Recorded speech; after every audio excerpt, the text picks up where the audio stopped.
Person and on Zoom. We welcome Dr. Marianne Winter-Messiers, presents Autism and Counseling, brought to you by Bushnell's Chi Sigma Iota, New Chi Upsilon Chapter.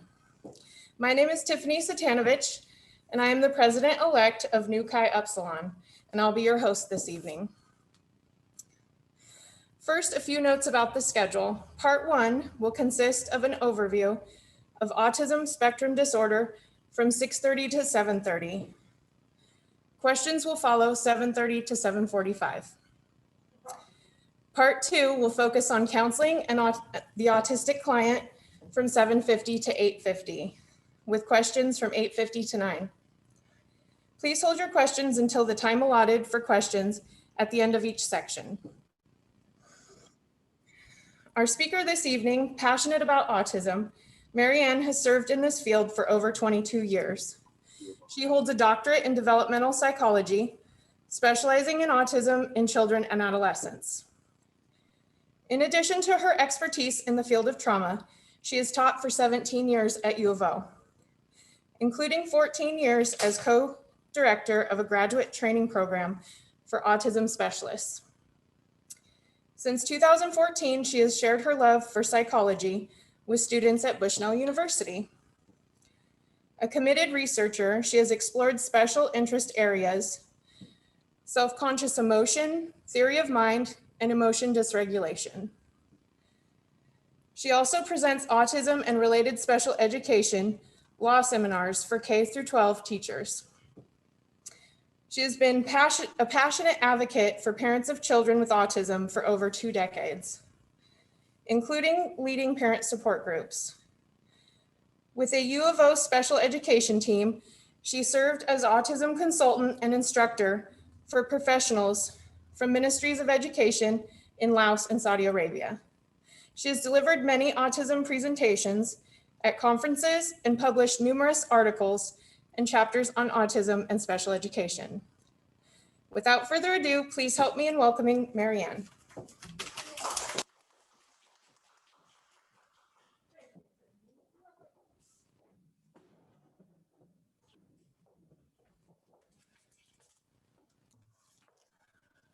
Hi, Marcy?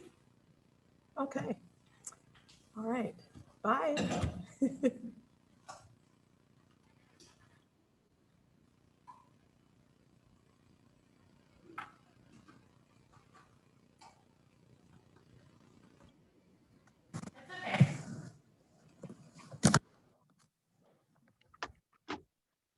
Hi, Dr. Melton. Hello. Tiffany, my slides aren't up. I don't know how. I thought Marcy was going to switch it over. So we'll share screen. Okay, she was stuck in this. Click on it twice. Share sound, share, and right there. And present. Thank you very much. You're welcome. Okay. Thank you so much, Tiffany, for your introduction. I appreciate it. It's fun for me to listen to a recap of some of what I've done in the field of autism over the years. And before I start, because I am quite a few feet from you, I'm just going to take this off for a second and get it caught in my earrings, my hearing aids, just to show you that I have a smile. I am not a mask. I have a smile. So hello, and thank you. Hello again, and thank you for coming. All right, now I'll put this back on. Okay, so tonight we are talking specifically about, in this first segment, about understanding autism spectrum disorder, particularly higher functioning. And there's a reason that I use the term higher as opposed to high, and I'll talk about that in a little bit. Do you have a clicker, Tiffany? I do not. Okay. You might need to stay close to there so that the folks on Zoom can hear you, because I believe the microphone is close to the computer. But I can't see people, so I'm going to go back and forth. I have to, but I'll try to speak up. Okay. Can the people on Zoom hear me if I talk like this? Yes, we can. Okay, great. So first of all, let's look at briefly a definition of autism, because people, especially in our society that has become somewhat more enlightened about autism, still have a wide variety of definitions, most of which are frankly inaccurate. So a very simple definition from the Autism Society in 2006, when it was still referred to as the Autism Society of America, that's why it says ASA, a complex developmental disability that is the result of a neurological disorder impacting development in the areas of social interaction and communication skills. Note neurological, note impacting development, and note social interaction and communication skills, the two primary areas. Now, those areas will look very different depending on who is the object of the conversation, what person on the spectrum we are talking about, but anyone with autism would fit this definition to a greater or lesser degree. By the way, most of my photos, not quite all, but most of my photos in this presentation are of real people with autism, and of course used by permission. All right, so I'd like to start with some critical numbers. First of all, it's not a number, but autism is a spectrum disorder. And you are, I'm sure, familiar enough with the DSM to know what a spectrum disorder means. It means it's not just one diagnosis or one definition specific to that general area, but there are numerous ways of interpreting that diagnosis. So autism, in other words, looks like different things in different people. They don't all have the same manifestation of their autism symptoms. And it's very important to remember that it is a spectrum disorder. How many of you have seen the movie Rain Man?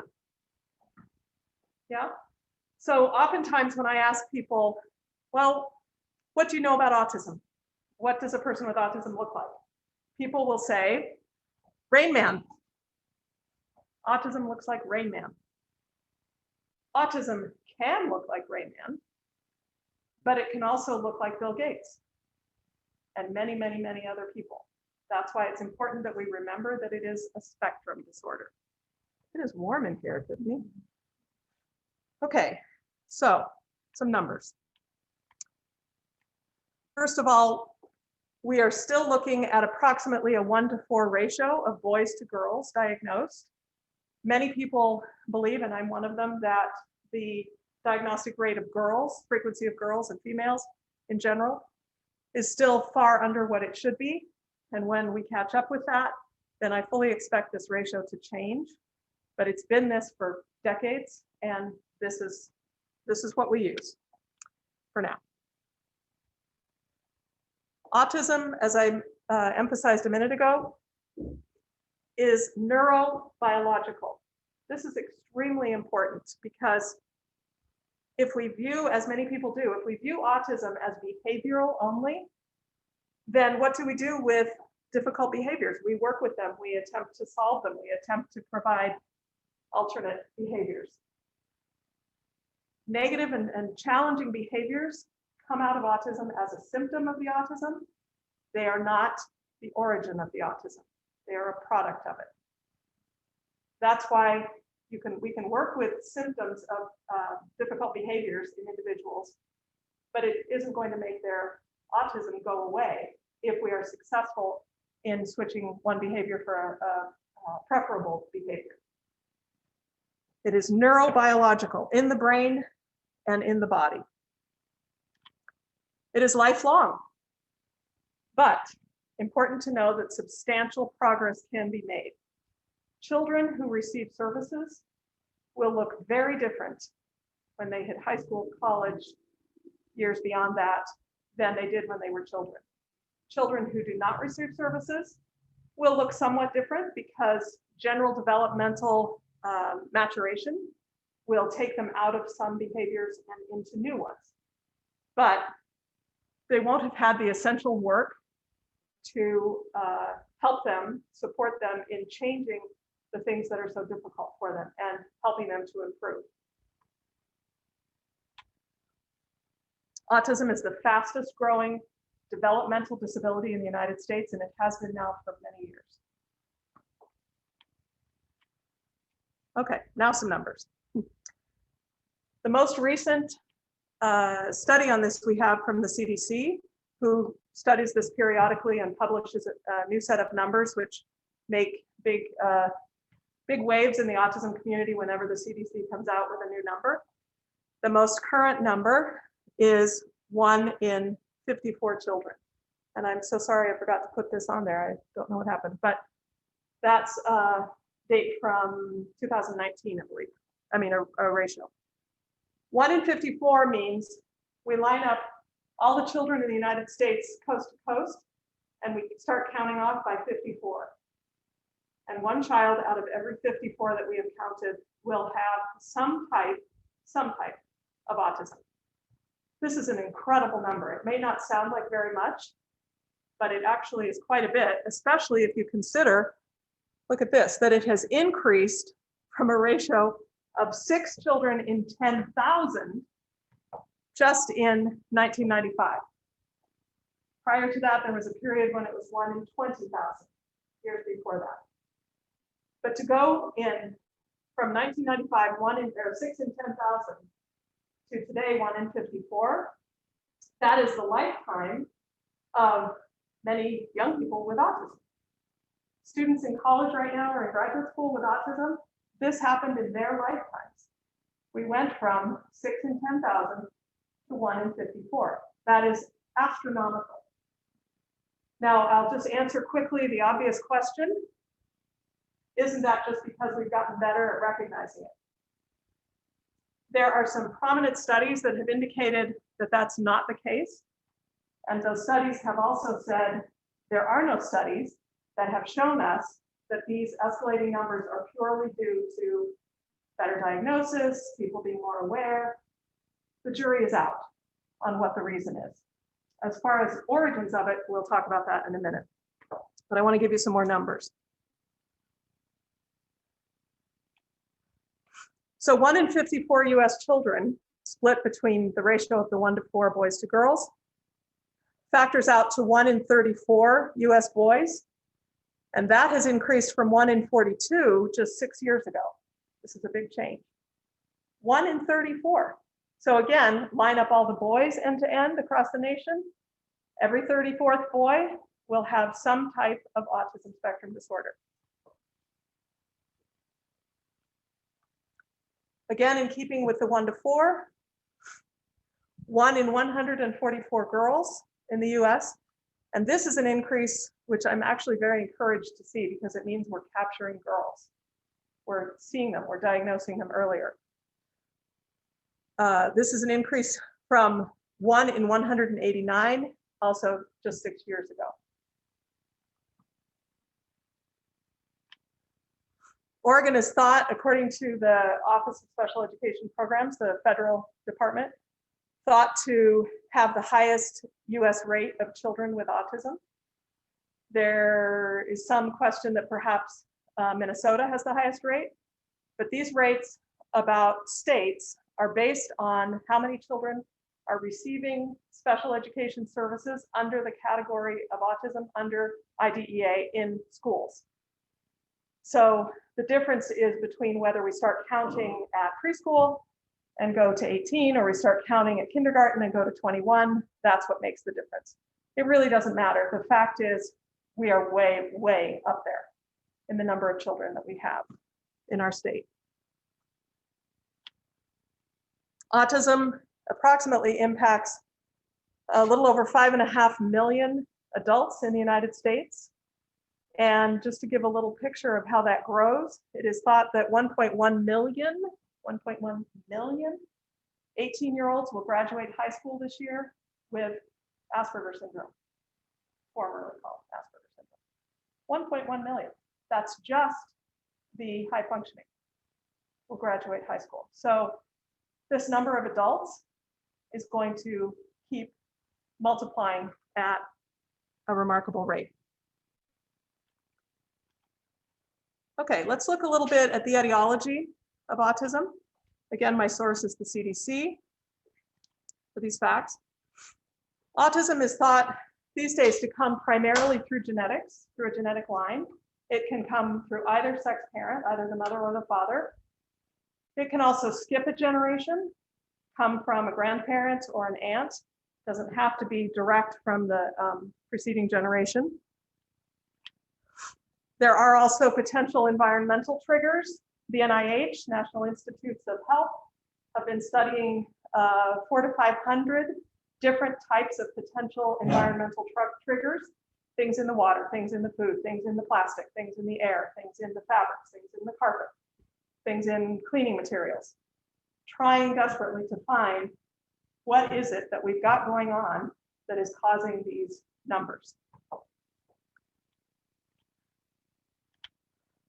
In addition, some things that might interest you to know, a fairly stable finding for about the last 10 years or so has been that children born to older parents are at a higher risk for autism. Children born to older parents at a higher risk for autism. Parents who have a first child with an autism spectrum disorder have a 2 to 18% chance of having a second child or subsequent child, if not second, with some form of an ASD. I have known families to have as many as, I personally know a family with 5 naturally born children. They had 5 children, all 5 have autism, but both of the parents have autism as well. I know of a family in a neighboring state that has 7 children on the spectrum out of 7 children born. And these are all natural birth children, not adopted, of course. This is interesting, just a little tidbit to note from the CDC, that the prescription drugs valproic acid and also thalidomide, which should ring a ding, ding, ding bell in your minds for its horrors, have been linked also with a higher rate of ASD, because thalidomide is now given sometimes for other purposes than it was originally.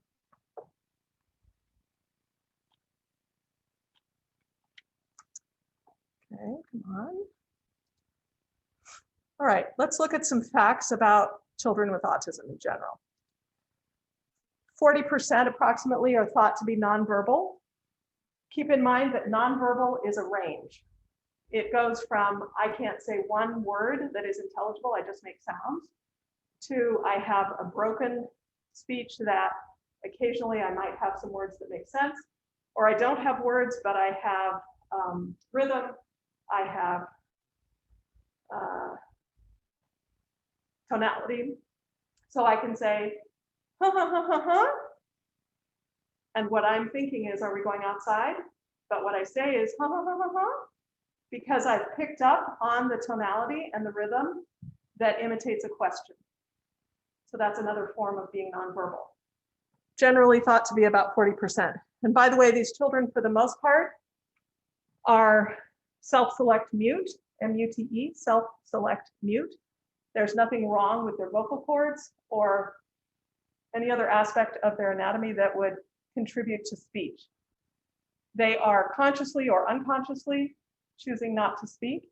And by the way, they cannot be forced, nor should they be.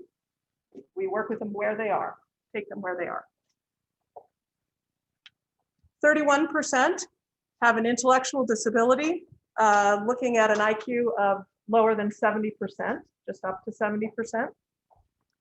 Intellectual disability, of course, being the correct term to use these days in place of the term mental retardation, which is never used anymore. 25% are thought to be in the borderline range, IQ between 71 and 85.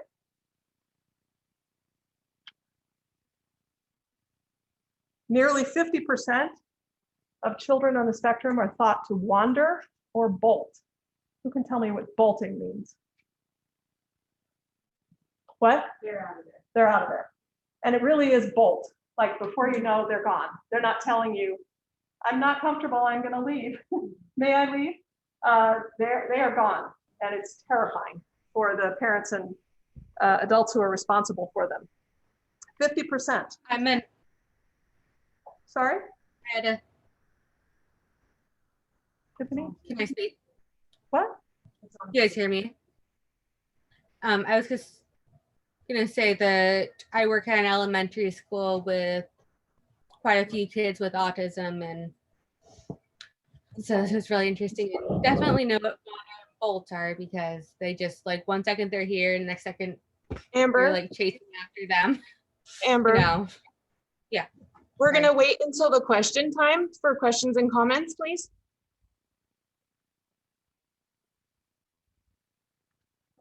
Thank you. Thank you, Amber. Okay, 66, it's thought to be, and boy, I would bet everything I have that this is a very conservative number. 66%, according to the CDC, are bullied between the ages of 6 and 15 years of age, YOA years of age, between 6 and 15. 28% of children, and I would also bet that this is a low figure, engage in self-injurious behaviors, which is abbreviated SIB, S-I-B. For example, and these are the top 3 that researchers have identified: head banging, arm biting, and vigorous skin scratching. Excuse me, head banging is exactly what it sounds like: taking my head and banging it on this wall. Arm biting is not a little thing. It's sinking your teeth into your arm until it bleeds. Same with vigorous arm scratching. It's not just going like this, sorry. Like we might for a mosquito bite. It's really going for it and doing it until it bleeds often. There may or may not be something instigating this reaction. For example, there could be a mosquito bite and it never heals. So the child got the bite last June and the child still has an open sore where that bite is. And of course, the bite should have healed within a week, but it doesn't, because the child continues over and over and over again to scratch until bleeding. But the other way they can do it is to not have anything there and just start scratching. And of course, it's not limited to the arms. It's just that the arms are convenient. I'm sorry, Tiffany, I gotta take this off for a minute. You have plenty of space between us. I'm just having a lot of difficulty breathing. No, it's not, this happens to me every day in class. It's not so much the heat, it's just the masks are hard. I find them hard with teaching. So, just take a second. Thank you. I want to wear it. I want to do my part, but I'll have to take a break every once in a while, okay? Thank you. Libby, will you please remind me afterwards? I'm hearing things up here. Yeah. Okay. So let's talk a little bit about Asperger syndrome. Asperger syndrome, unless you're working with children, is what you are most likely to see in clinic. Why is that? Because despite the fact that the DSM-5 no longer uses that term, people you are seeing who are at an age to be seen will have received that diagnosis and not the DSM-5 equivalent. High functioning autism is a term that is sometimes also used. I'm amazed at the number of parents who tell me when I say, can you tell me about your child's diagnosis? They will say, the doctor said he has high functioning autism. Does anybody know what's wrong with that?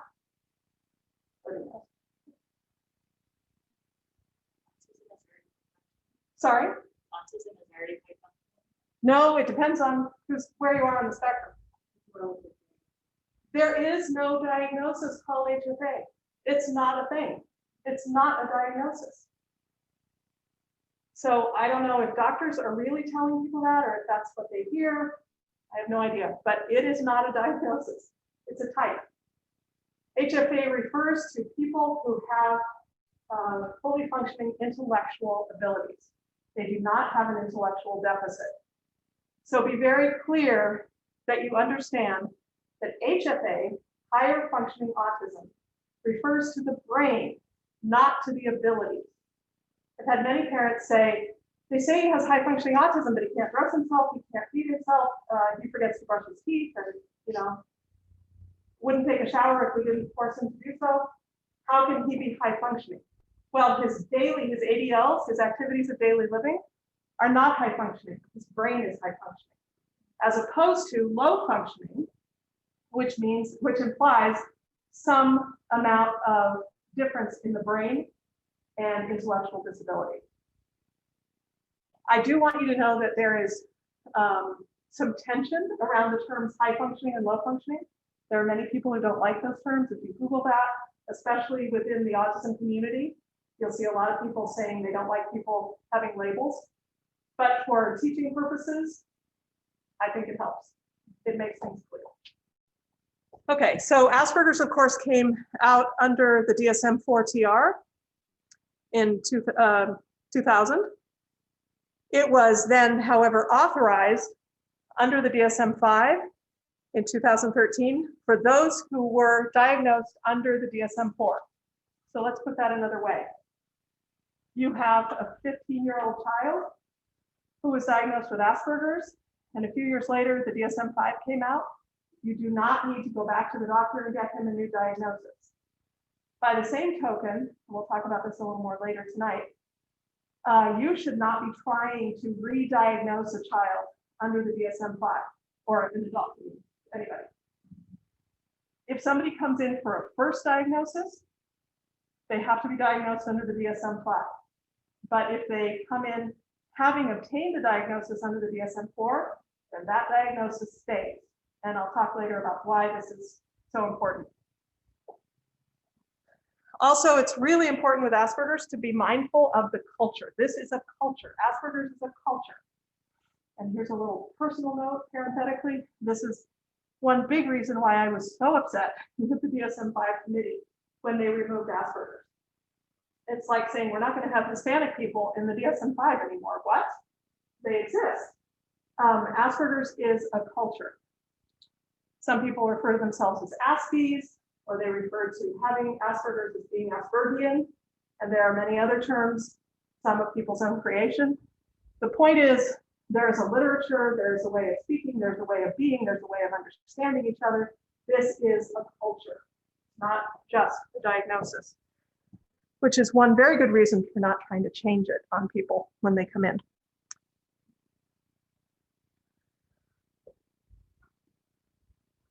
There certainly are times when you might see people who have lower functioning autism in clinic. And I just want to mention that I'm fully aware of that.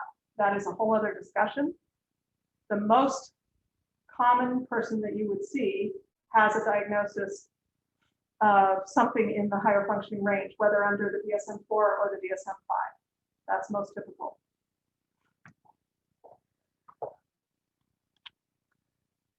So, one thing I want to make very clear is that autism is not a mild form, mild in quotes, form of autism, which we often hear in the media. I see this all the time.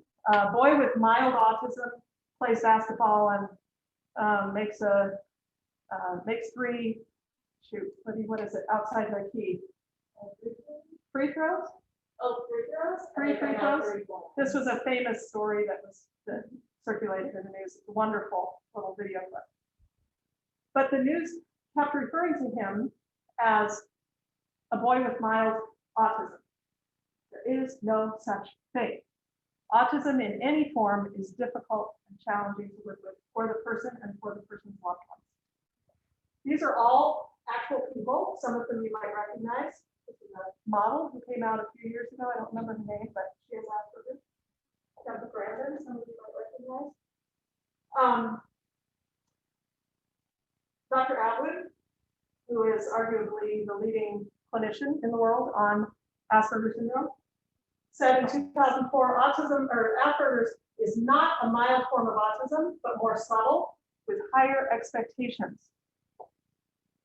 More subtle because in some cases it's easier to miss than lower functioning autism.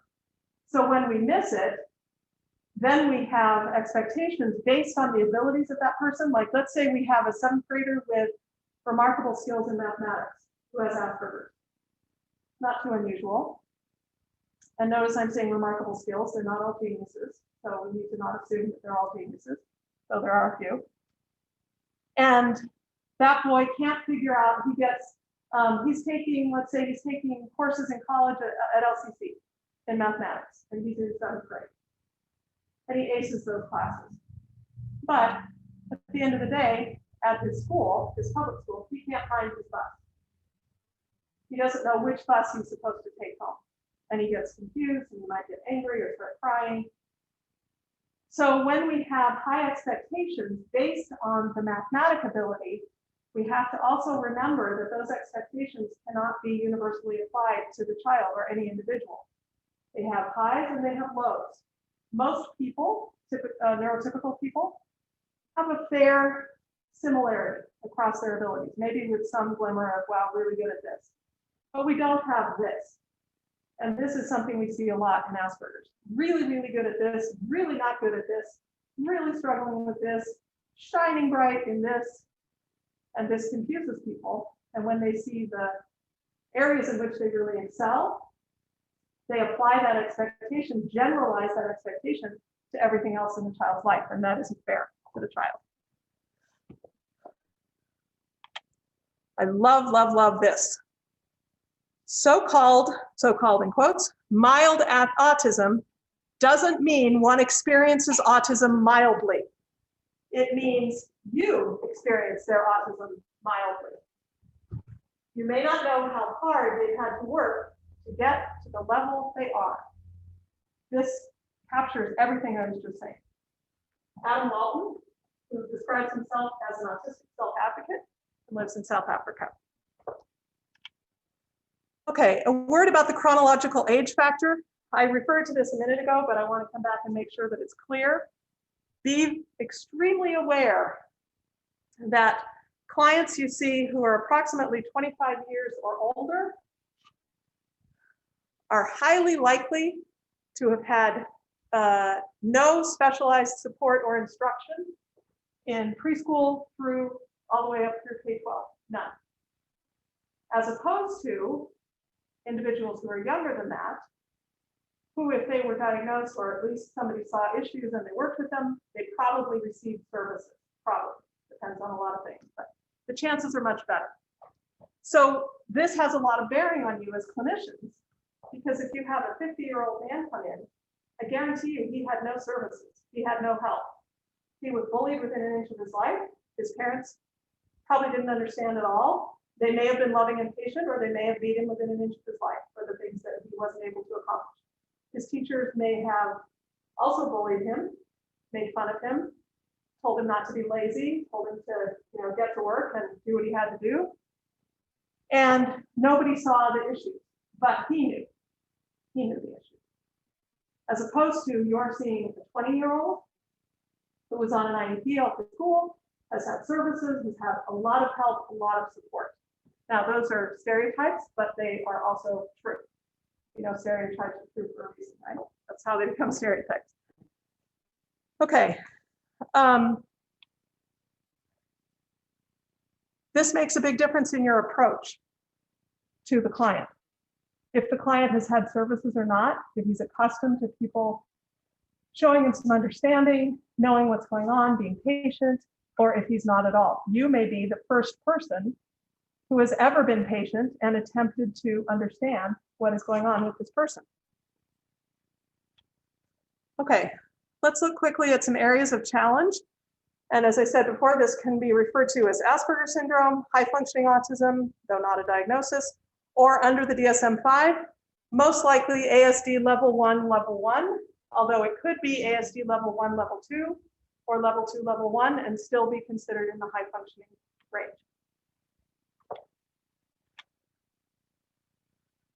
Okay, let's talk a little bit about cognition.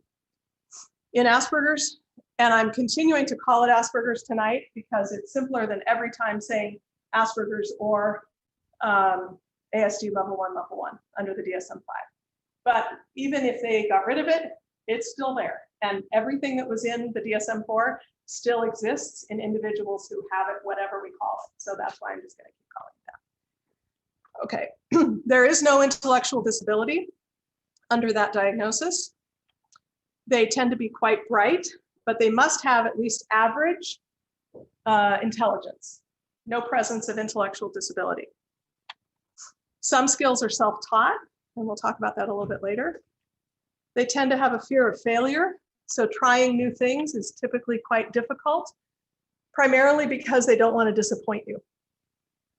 They want to please you, and they want to please teachers and employers and parents. And so if I think I'm not going to succeed, I'm not likely to even try. They may be, by the same token, reticent to do something which they perceive themselves unable to do perfectly. They struggle with timed tests. So if you, well, the first thing to do is don't give them measures that are timed. But if there's no way you feel you can get around it, then you need to prep for it. And you need to make them as comfortable as possible with the fact of being timed. Timing makes people anxious. And actually, I find this among neurotypical individuals as well. Taking a test or a measure under timed conditions just puts us all on high alert. What if I don't make it? What if I don't finish? What if I can't do everything? And if you add autism into that mix, it really increases the anxiety, and to the point where I would say we are skewing the outcomes. We're not going to get the same results we would have gotten if this had not been timed. Okay, medical and health issues. Some common issues. Many people are not aware that there's a whole host of medical and health issues, and hygiene issues that accompany autism. And so that's why I want to bring these to your attention. Sleep disturbance, insomnia for a lifetime is very common, starts in infancy, and they just never sleep through the night, which I'm sure I don't have to tell you has all kinds of implications for everything in daily life. Idiopathic diarrhea or constipation, the larger issue being GI issues. It is thought that about 70% of children today with autism have GI issues of some kind, and they tend to be issues that we don't usually see in children. We don't expect to see until adults.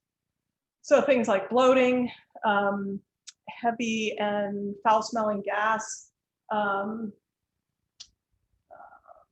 cramping. Cramping is very common. Severe abdominal cramping for no apparent reason, hence the term idiopathic, because we don't really know entirely what causes this. Children can also have diarrhea. They can have diarrhea for years. They can have constipation. And it's not the constipation that 2 dried prunes is going to fix.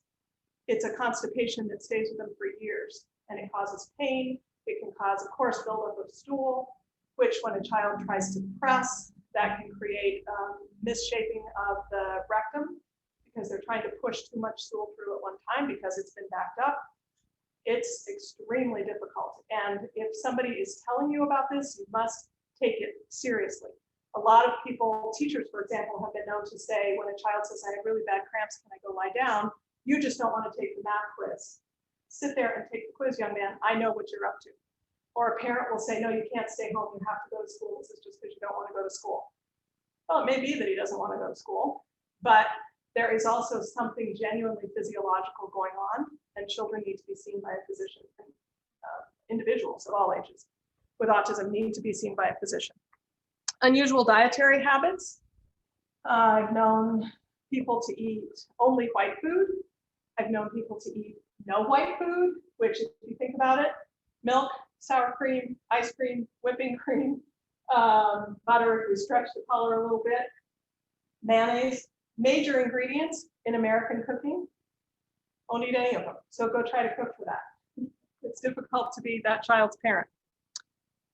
Delayed toilet training. Hans Asperger found in his study that among the boys he worked with, there was generally not consistent toilet training until about the age of 6. This is not unusual at all. It can even go to 7, especially if we introduce diarrhea. Then incontinence for urine and incontinence for feces is a big problem. And then you can extrapolate out and realize that we have all kinds of social problems when, because we have preschool, kindergarten, 1st grade, 2nd grade children who are not continent, they're not toilet trained, they're not able to hold their feces and or their urine, are in pull-ups in 1st or 2nd grade, you can figure the social disaster that's going to come from that if other kids find out. Self-injurious behaviors I mentioned.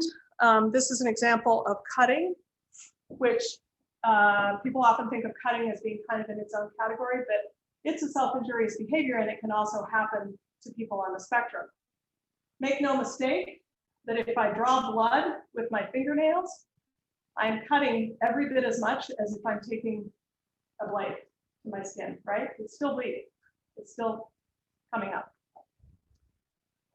Some of these things can still be present in adults with Asperger's.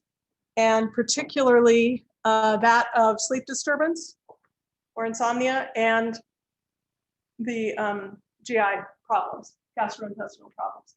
These can stay with people throughout their lives.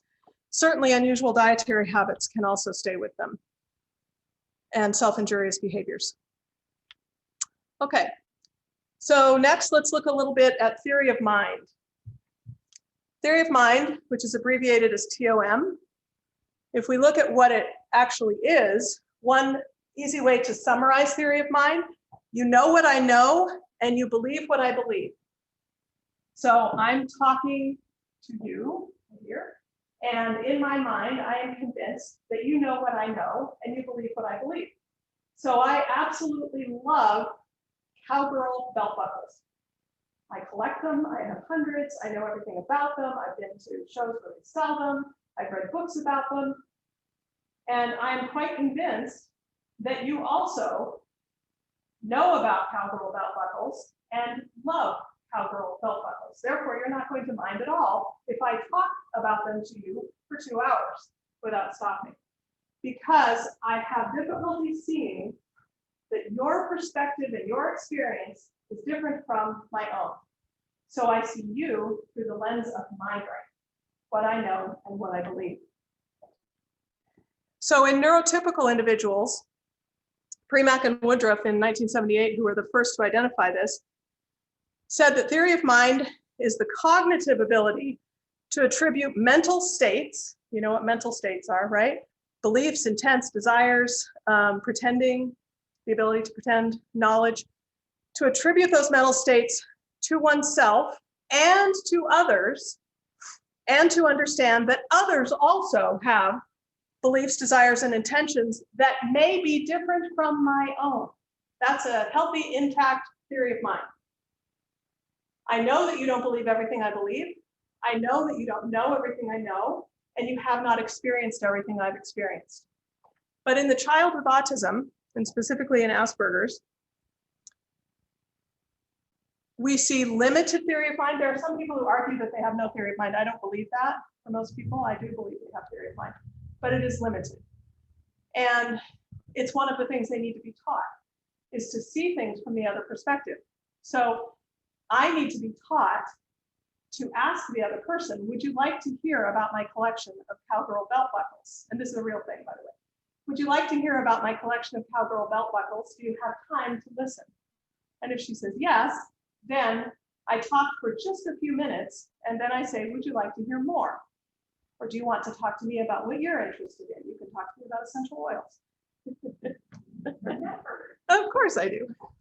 So intact theory of mind helps us to be able to predict the behaviors of other people and to understand that others don't share our views. So theory of mind, if Tiffany walks into my house and her nose is running and she's red and hot and breathing heavily, after I greet her and invite her to come in and sit down, I'm going to say, may I get you some Kleenex? May I get you something cold to drink?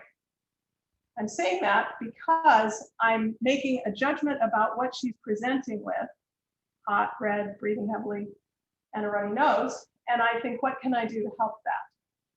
That's intact theory of mind. I'm able to literally turn around and be in her position and think about then what I can do to help her.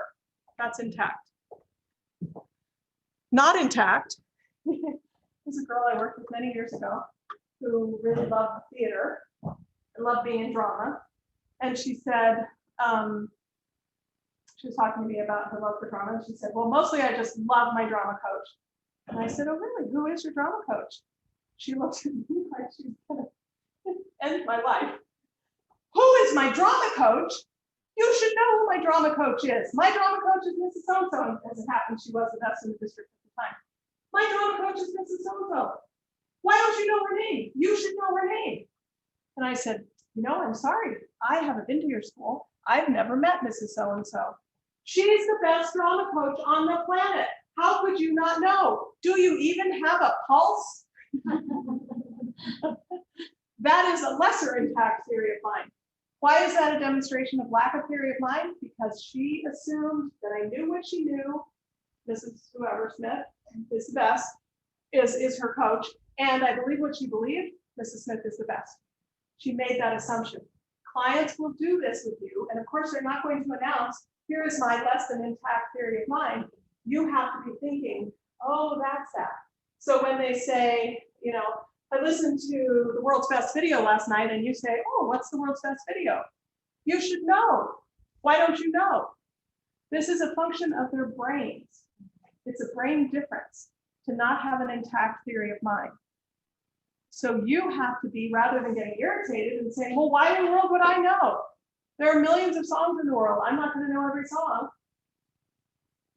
You take a breath and you calmly respond. I'm sorry, I didn't know about your favorite song. Would you tell me about it? And if they press and say you should know again, then you can say, no, I'm not in your life. I don't know what music you listen to. So I need you to help me understand. And if that doesn't work, you change the subject and you come back to it another time. Seriously. Okay, so some developmental areas of challenge: speech and language, social interaction, executive function, sensory disintegration. Anybody recognize this lady? Libby, who is she? Susan Boyle, who came to the world's attention with her unbelievable performance and her almost equally unbelievable behaviors around that incredible performance. And it wasn't too long after that, maybe about a year, that the media started telling us, oh, she's diagnosed with Asperger's. Yes, that explains many things about her performance. If you don't know who she is, Google Susan Boyle, B-O-Y-L-E. Libby, what was it? What was the show? America's Got Talent. No, it would have been Britain, because she's British. She's from Wales or Scotland. Britain's Got Talent. It's worth it. Google it, her first performance, the one where she became known. For one thing, it's a phenomenal performance. It's worth that. But watch how she responds afterwards, how she stands, how she answers them. It's a brief education in Asperger's. Especially, remember, in a woman who never had any help in her little village for her Aspie traits as a child. Okay, productive versus receptive language can be an issue. Receptive language being what we hear, productive being what we say, what we produce. And the productive language is usually pretty good in people with Asperger's, and in fact, they typically have really remarkable vocabularies, quite beyond their age when they're children. But receptive is another matter. Receptive means understanding what is said to them, and they may be much slower, relatively speaking, in their receptive language than they are in their productive language, productive speech. A literal interpretation of idiomatic speech. Libby, if I say to a child, it's raining cats and dogs outside, what is that child likely to do? They will turn immediately, look out the window. I don't see any cats and dogs. Why? Because they take idiomatic language literally. And this will catch you off guard so many times. I've been working with this for almost 25 years. I really understand autism, and I still get caught off guard by saying things like, Dave, would you give me a hand? And I get a startled look. Sorry. I don't want your hand. Would you actually help me move these books from here to here? So think in terms of what you say. You won't be able to succeed at this, but try to the degree you can to eliminate idiomatic language from your speech. And it is so everywhere in American English that that is a lifelong project. But at least become aware that you use idioms all the time. So you can try to think, got to cut back on this. Revealers of truth. Truth when it should not be revealed. I was standing in line at a theater in Springfield many years ago with a friend who has a son with autism, and we didn't know any of the people around us. He turned, we were waiting in line for a long time. He turned to the woman in front of us both and said, did you know that my parents weren't even married when I was born? And my friend, his mother, nearly fainted on the sidewalk. How to tell what is appropriate. And of course, when she said later, you should really not have said that to that lady, that's private. And he said, predictably, but you always tell me to tell the truth. I told the truth. I said what is true. So an understanding, teaching truth telling is a nightmare with autism. It's so difficult because yes, we want you to tell the truth if you stole the candy bar. No, we don't want you to tell the truth if your great aunt wears too much makeup, or if your uncle is too overweight, or if your brother talks too much. Those are truths we don't want you to talk about in our American, very tactful culture, or at least traditional very tactful culture. So they may say things to you that take you aback. They may do things that take you aback. I was standing next to a student one time, I was lecturing like this, and her desk was right here. She has Asperger. She reached up on my, I think it was a dark navy blue dress. I'm lecturing. She reached up and picked a loose thread off of my dress, which meant, of course, that she had to touch me and touch my dress. And of course, I'm feeling this and thinking, what? And later I said, much later, private, I said, could you tell me what was happening when you took that thread off my dress? And she said, well, it's a beautiful blue dress, and that thread was very distracting to everyone in the room. It was a white thread. She knew it was distracting to everyone in the room. I'm guessing if anybody even noticed it, that they probably just let it go. Oh, she said, oh, this thread's happened. But this young woman could not let it go. Had to take care of it and touch me while I'm speaking in order to do it. They tend to not have a filter in the same way that we have a filter. So the things I mentioned, the great aunt wears too much makeup, your uncle's too heavy, your brother talks too much, whatever. Somebody shouldn't have gotten that 15th piercing in their face. If really that kind of put it over the edge, was too many. All of us think these things, right? We think these things. The difference is we have a filter. And so the thing tries to go through our filter and our filter stops it and tells us, oh, so don't say that. You're going to pay if you say that. Don't say it. And we step back and we don't say it. Most of us. But many people with Asperger's, it'll sail right on through because that filter is not intact. And so their measuring tool is it true? Is it true? And again, every one of those things may be true. May be true. Telling the lady at the bus stop who is exceedingly morbidly obese that she is going to die from being so fat. Very likely true, but not to be said because she's a stranger. This is not the time or place, and we don't know her. But it will get said because it's true. So there's an issue for therapy. Inappropriate topics for the context, not knowing when to talk about things that may be fine to talk about in a different context. They tend to be overly formal, overly technical, use language that is overly formal, have a strong felt need to correct the errors of others. I worked many years ago with a young woman whose special interest area was menstruation. And she was a little walking genius about menstruation. She was in 7th grade. Carried books, big stack of books around with her at school. She loved studying and learning about menstruation. Fabulous.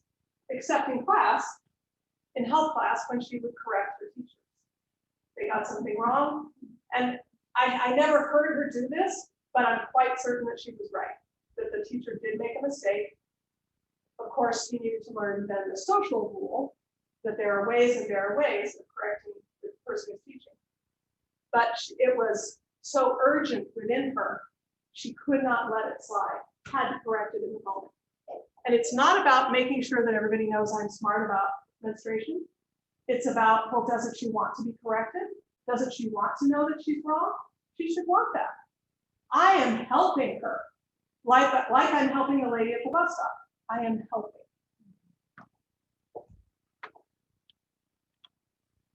Social interaction. This is another area, a big area. Difficulty initiating and maintaining friendships. Being more aware of objects and facts than other people's feelings and thoughts. Objects and facts are much more easy to manipulate than people and feelings, because people and feelings will constantly change. Objects and facts won't. I can learn 100 facts about this water bottle. It's never going to change. It'll start to break down in 100 years, but I'm not going to be around. It's not going to change. What's true is true about it. However, the look on your face right now, in a 1/10 of a second, could be completely different. And I have no idea what it means. Easier to deal with objects and facts. Social success is achieved by intellectual analysis rather than intuition, as is the social success of neurotypical people. Let's see. If the two of you are talking, and I have something to ask Tiffany, I am going to watch very carefully. I have a number of things in my mind that I'm going to go through thinking about before I broach you to ask if I can ask you a question. I'm going to think about things like, what is the expression on their faces? What is the apparent intensity of their conversation? What are their gestures? You know, is one of them going like this? How close are they standing together? How close are their faces to each other? Do they look open and relaxed and welcoming of others? Or do they look like, this is our conversation, don't? I am keenly aware of that. And I practice that, use it probably on a daily basis. That's intuitive to me. I can't particularly say that I was ever taught that, although I certainly was taught not to interrupt, but everything I just mentioned, nobody ever spelled that out for me. I learned it, as we all learn it, through observing other people. But people on the spectrum need to learn these things through an intellectual assessment. They have to have somebody tell them, do this, then do this, then do this, then check for this, then check for that. If all of those things look okay, then here is how you approach, still keeping a bit of a distance. You don't walk right up like this and start talking. You're still at a distance. And you say, would you mind if? You ease your way in. But again, all of that is intuitive in neurotypical people and has to be learned in people on the spectrum. Gaze aversion is very common. It's not a make or break criteria in diagnosis, but it is very common. So gaze aversion simply means I can't look you in the eye. It's too much.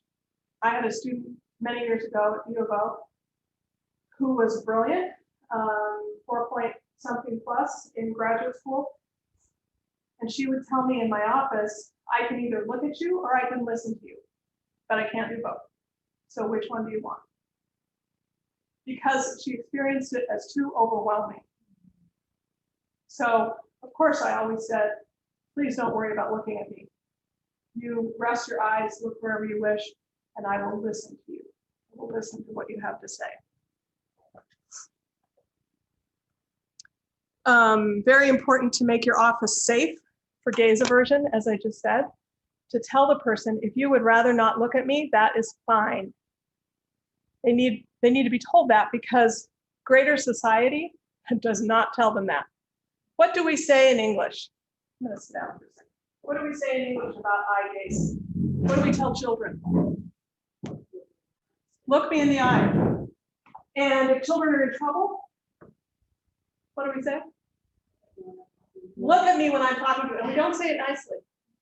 Most parents say it with some heat behind it. Look at me when I'm talking to you. In our culture, not every culture, of course, but in our culture, we equate looking someone in the eye with being respectful, focused, paying attention. And if that's not happening, then we think you're not being respectful, you're not paying attention, and you're not focusing. So telling someone it's perfectly all right in my office, let this be a free zone for you, where you do not have to look me in the eye. But this will come at a cost to you.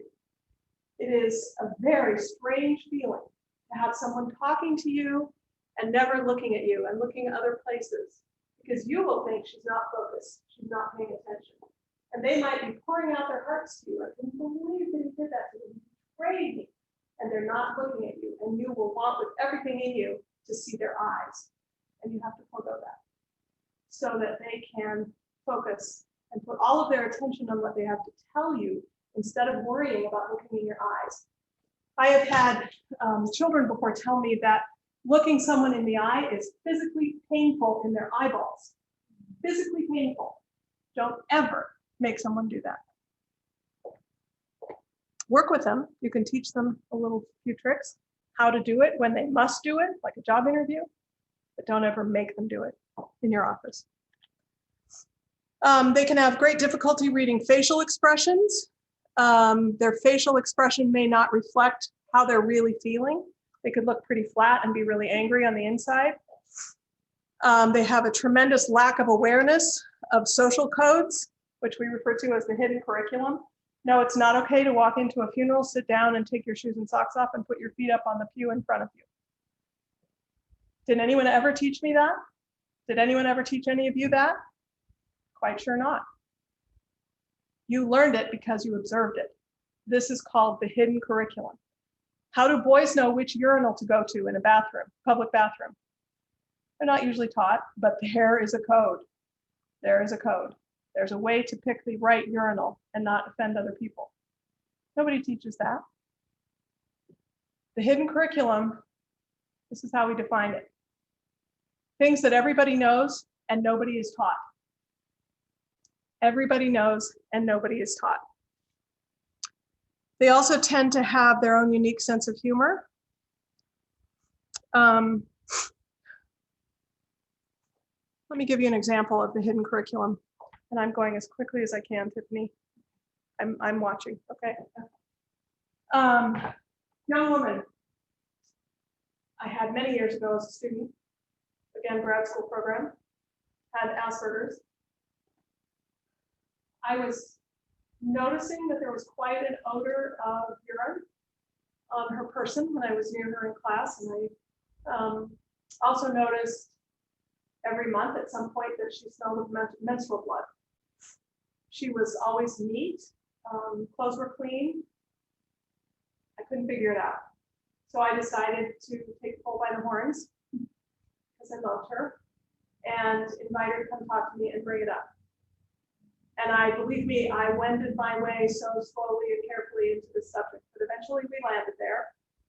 And I said, I believe this is perhaps a problem because this is what I'm sensing, smelling. Do you shower? Oh, yes, I shower. Oh, good. How often do you shower? I shower whenever I get dirty. What does dirty look like to you? What do you mean by dirty? Well, like when I work in the garden, I get mud on my knees, or I change the oil in the car, get oil on my hands or on my arms. I take a shower to get the dirt off. You see where I'm going with this? So we had a whole discussion about other kinds of dirt, other ways to be dirty, to need a shower, sweating, dead cells that are sloughed off, just going through the day. And we talked about the fact that she needed to shower absolutely without fail every day, and especially, and maybe twice, when she had her period. And then I talked to her about her period, changing tampons and pads more often, things like that. Hidden curriculum is everywhere. There are thousands of things that represent the hidden curriculum that a person likely was never taught. And because they weren't able to observe it, this is part of the autistic brain, they weren't able to observe and copy from other people, they never picked it up. And a therapist can have a very valuable role in helping people talk through those kinds of things. They can have a really unique sense of humor. Very funny, not necessarily funny to other people, but they could be cracking up at their own jokes. Okay. They may also be seen as arrogant, can be very quick to say, it's not my fault. So let's see, Tiffany, you and I are unloading the dishwasher. You are my 9-year-old daughter and you have Asperger's. We're unloading the dishwasher and I hand you a glass to put in the cupboard above you and you reach out, and I'm not gonna come closer because I don't have a mask on, but I hand you the glass, you reach out, take the glass, and it slips out of your grasp and drops to the floor. you say, that wasn't my fault. And I say, but I handed you the glass. You grabbed the glass. And I think, honey, that you let go of it. And I'd like you to be more careful. You're the one who brought the glass into this house. You're the one who bought the glass. I didn't. Therefore, it's your responsibility that the glass broke because you brought it in the house. What? This is out of the moon. Nobody thinks like that. Yeah, they do. People with Asperger's tend to think that way. They'll go way back down the line for where the responsibility really lies. Are you getting the picture that you have to be phenomenally patient and keep your cool all the time? They can be seen as being very argumentative. And part of the reason for that is they tend to have an exceptional rote memory. So remembering things that you have long forgotten that you did. I know a child, a young woman raised by a wonderful set of parents, very loving, who told her mother one time before she moved out for college, you know, it would have been better if you'd kept your word when I was a child. The mother was devastated. Kept my word? When did I'm so sorry. When did I not keep my word? Well, there was that day in grade school when you said you would sew a button back on my shorts from summer that ripped off on the playground, and you never sewed it back on. She was 6 when the button fell off. She was 18 when she was telling her mother this. These are hard things to swallow. And so they can feel very argumentative. Never, never get in an argument with a person on the spectrum. Don't do it. State your opinion, then drop it. Because you know what? You're never going to win. They are expert in arguing in the sense that they will have argument after argument after argument. Long after you've run dry with your arguments, they will still have arguments. Just don't do it. I'm sorry, that's just the way it is. We do have to stop at 5 to 5. That's the end of our session. And they say, but I'm not done. I know you're not done. I know you have a lot more you'd like to say, and next week we'll pick up there. But right now we're finished. But I really want to tell you more. That's the point where you don't say, I know, but you just keep saying, I'm so sorry. We have to be finished now. Stand your ground kindly, calmly, don't argue. You won't win. And as I demonstrated, they tend to perseverate on injustices and have difficulty letting go of things. Okay, executive function. This refers to the organization, the secretary of the brain. They tend to have a lot of difficulty with impaired organization, with sequencing and planning. They tend to be impulsive in terms of not thinking through things, tend to have difficulty starting. I've seen college students take literally hours, 5 hours, sitting on a couch, trying to think of a first line to start an essay with, and just dying of frustration and anger because they can't come up with something. Have a very hard time reassessing a task. So I planned to do this huge thing, and now I need to reevaluate. We all do this. Oh gosh, actually, I'm not going to have enough time to do the big thing I wanted, so I have to reduce it to something that I will be able to do. They have a very hard time doing that. No, I'm going to do what I planned. That's what I said I was going to do, and that's what I'm going to do. Great deal of difficulty seeing the big picture, knowing if I do this, this will happen, seeing the consequences of something. They tend very much to be, I call them people of the moment. I think about right now, what's going on right now, and I don't think what the consequences are for down the road, even whether it's 5 minutes from now or 5 years from now. I don't think of the consequences. So they can help seeing the consequences and thinking through, not being told, but thinking through with them what the consequences might be. Again, there's this lack of neurological filter that helps all of us. It is part of our executive function that they tend to not have.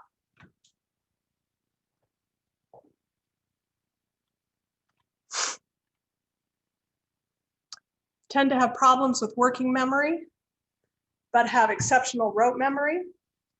and may have exceptional long-term memory as well, as I demonstrated a minute ago. Very limited flexibility. If you say if you scheduled the appointment for 2 o'clock on Tuesday and then you want to call at 1:15 and say, actually, could we make it 15 minutes later? That may not fly at all, because I may not be able to handle that because I can't be flexible. I can't be flexible. So as much as possible, try not to make changes. If you have to make changes, then understand that you're going to have to provide a lot of support around that change. And they tend to be very original in problem solving. I so wish I could talk more about each of these, but I can't. Okay, let's talk about emotion dysregulation. Fluctuation of mood is very common. Having a very intense experience of emotion. I've heard many people say, well, people with autism, they don't feel emotion like the rest of us. Oh yeah? And then I usually say, have you ever seen a child with autism have a meltdown? That's emotion. That is raw emotion. They have emotion. They just need to learn how to regulate it. They tend to be hardwired, that is to say, come from birth with a certain level of anger, a great vulnerability to depression, to anxiety, great sensitivity to stress. They already have it. I keep forgetting this is locked. In the other buildings, they're locked. So it's like, if we think of each of these as a vial of anger, a vial of anxiety, a vial of vulnerability to stress, they're born with those vials, whatever amount full, quarter full, third full, before anything even happens. But then something happens to make them angry, and that fills it and takes it over the top. But many of them tend to, they look like they have, and they do, they have anger right under the surface. And it takes nothing to light that on fire. It will take either something absolutely enormous or a lot of time to make me angry about something. I'm pretty calm, I think. Cool in a crisis. But that's not the case with people on the spectrum. They can become angry so quickly, and you think, where did that come from? Oh my gosh, what did I do? Well, it was already beneath the surface. They tend to come hardwired with a certain amount of anger. We don't know why, and it can be very upsetting. But then when something happens to make them angry, you need to remember that that anger is piled on top of what was already there. They're not starting from scratch with no anger at all. And when you mix emotion dysregulation with self-injurious behavior, that's a big problem. Because then the anger, if anger is driving how hard I scratch my skin, I'm going to bleed like crazy, because that scratching is going to go on for a long time. So these are real pictures, of course. You can see the blood on the fingernails. They're chewed way down, but then they're also bleeding because they've been picked out or chewed at throughout the day, every day for a very long time. Same with the lips, picked at and chewed at for a very long time. This is one of my favorite pictures in the whole world to talk about Asperger's. Just love it. And it was coupled with a study in which researchers in 2013, Markham and Markram, said people with autism spectrum disorders such as Asperger's do not lack empathy, which is what, if you know, they're often accused of having no empathy, being unable to empathize with others. Do not lack empathy. Rather, they feel others' emotions too intensely to cope. I can't be around you when you're so emotional, when you're so sad, when you're so upset. I, the person with Asperger's, can't be around you, the neurotypical person, because I feel their emotions so keenly that I just can't handle it. So I either withdraw, or I might get angry, or I might completely freeze up. And the reason I love this is because she's doing all of that. She's frozen, she's on fire, she's hiding, she's cracking. Isn't this extraordinary?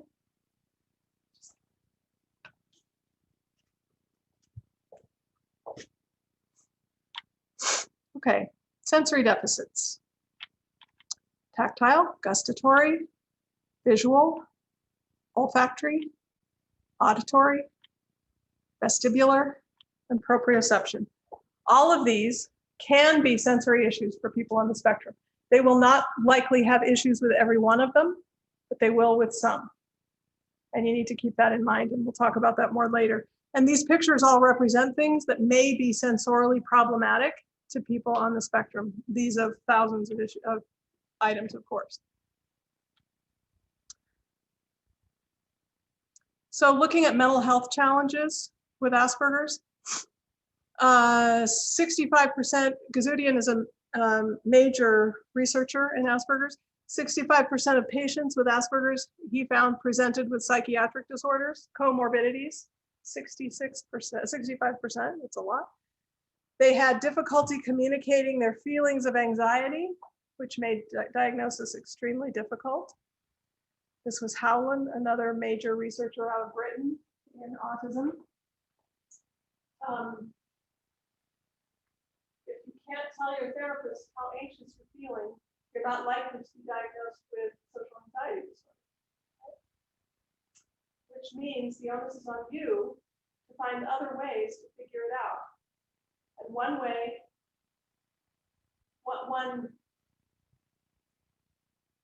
contributing factor to figuring that out is to notice that this person sits in your office and the whole time they're there, they're chewing their fingernails down to the bone, or they're chewing their lip, or they're picking at this up here until the blood is literally running down their face.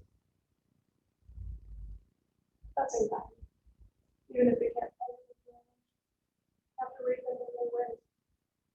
Alexithymia masks the symptoms of depression and other things. Alexithymia is from the Greek word that means difficulty putting words to feelings. Difficulty putting words to feelings.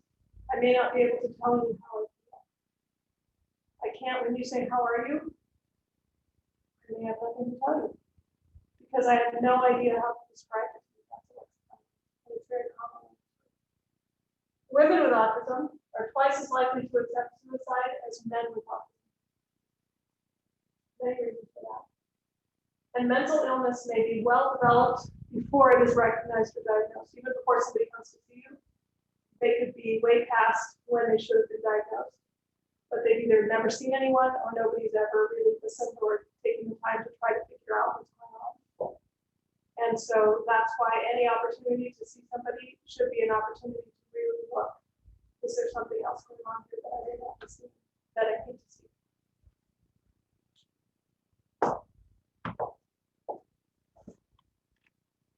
So I want to look at some particular red flags that you must be aware of.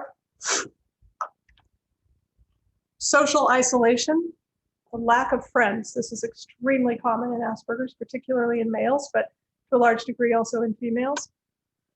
You know, for a long time, people have thought, well, she doesn't have friends, but her mother's always available. She can go to a movie with her mother. She can hang out with her parents on a Saturday night and eat popcorn and watch a movie. That's true, but that's still social isolation because they're your parents. They're not your peers. And we have far underestimated the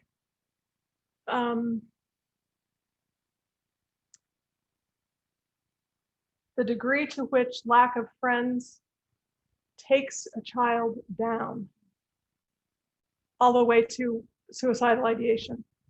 Having friends is not a luxury in life, it's a necessity. And when we don't have friends, we absolutely fall down inside ourselves and don't know how to get back out. We have extremely low self-esteem, lack of confidence, a whole host of problems that comes along with not having friends. Take not having friends seriously.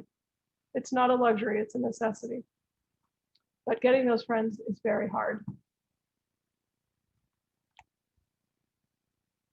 Being, in quotes, a failure in intimate relationships, not being able to get anywhere in those relationships. Having the things I mentioned before, anger, depression, anxiety, high stress. Being the target of bullies. By the way, despite what the media tells us when there's a school shooting, people with Asperger's are highly unlikely to hurt anyone, either as bullies or as school shooters or anything else. they're much more likely to be the target.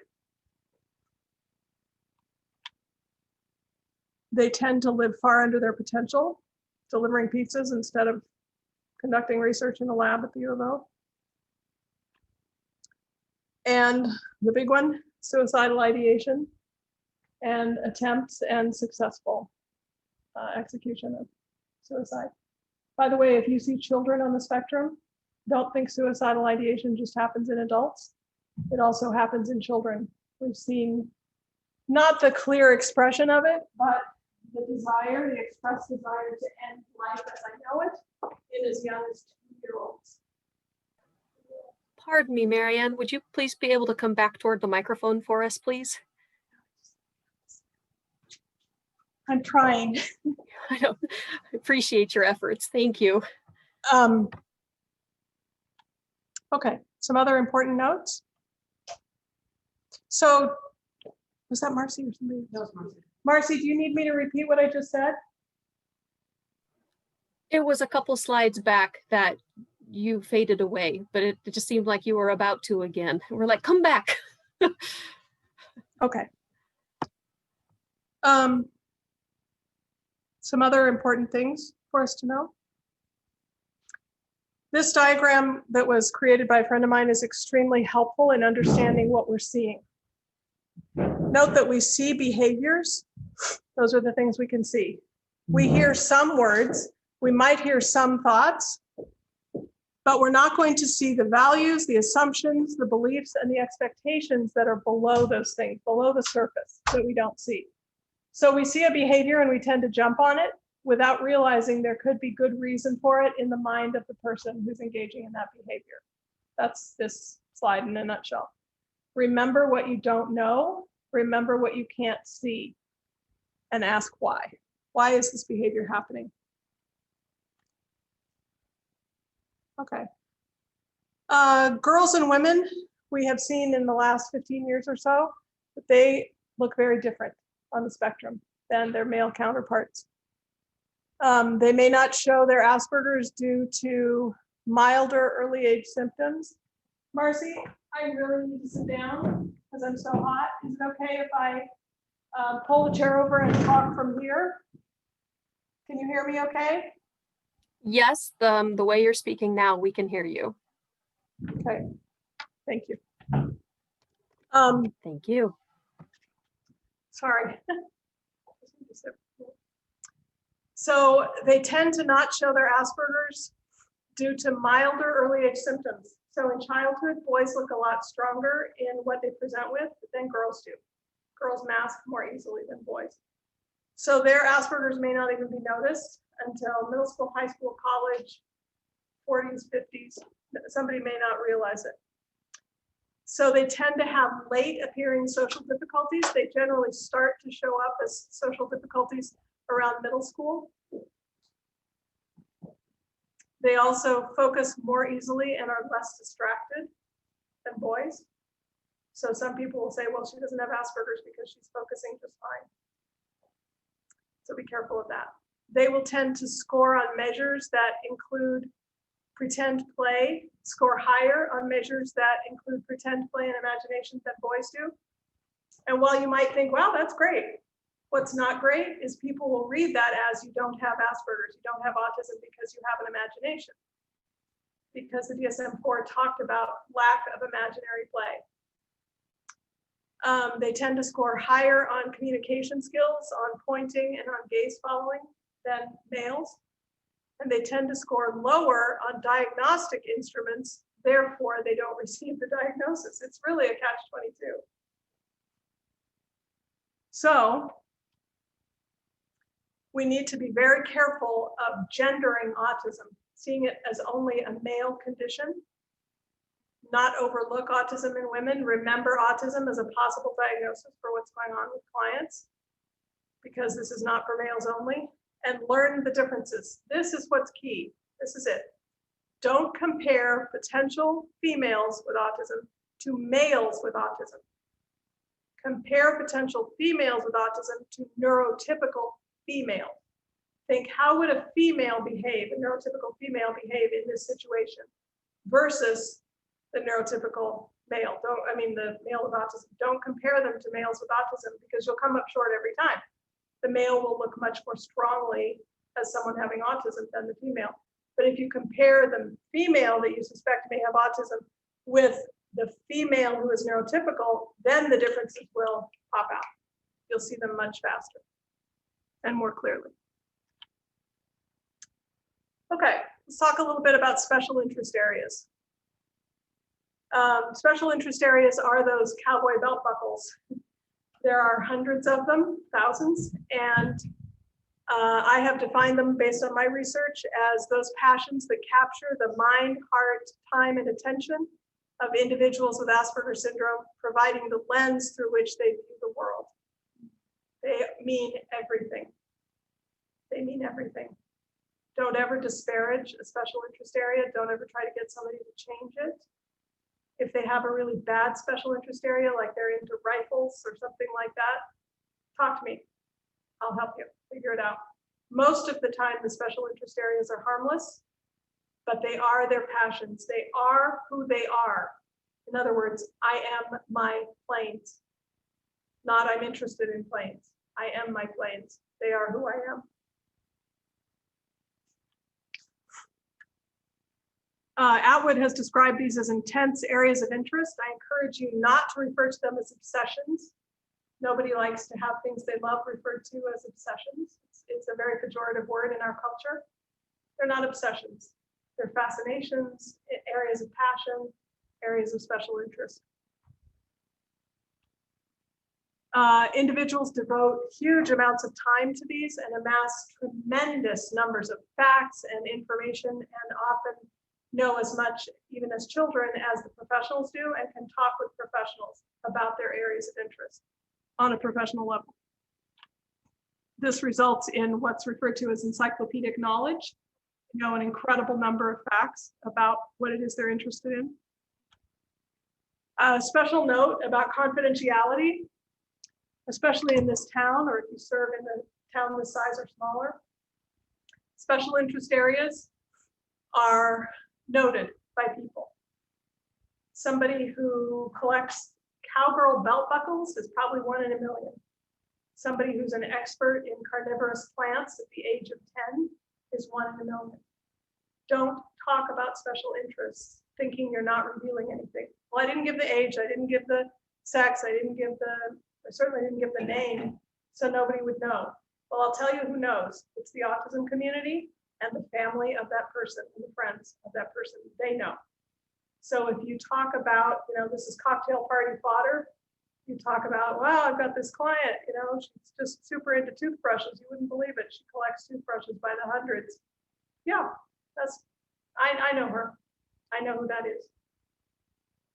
Don't talk about special interest areas. They're not, as they say, parlor games.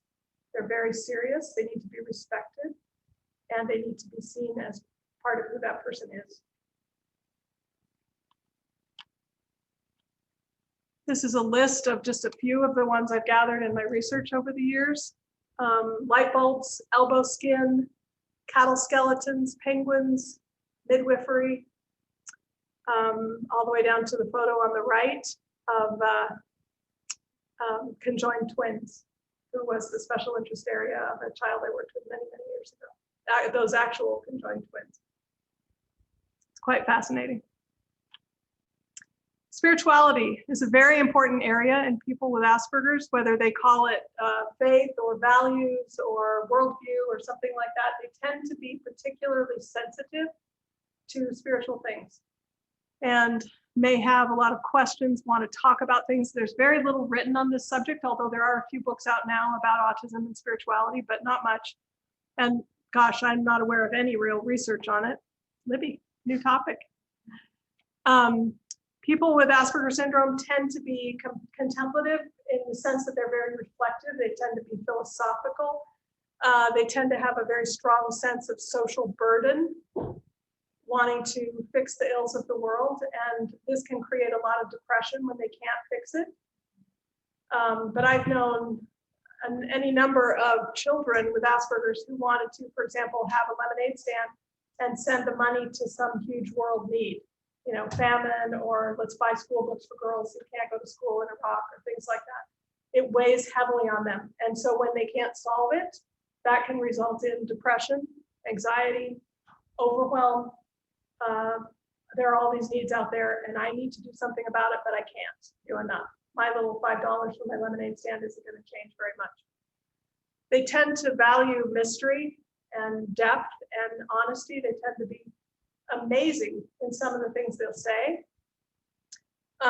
Tend to have questions, especially as children, about divinity, creation, prayer, communication with God, death, the afterlife. I knew of a little boy one time who his mother was watching a few minutes of the Miss America pageant. And the person who was emceeing the pageant mentioned the American dream.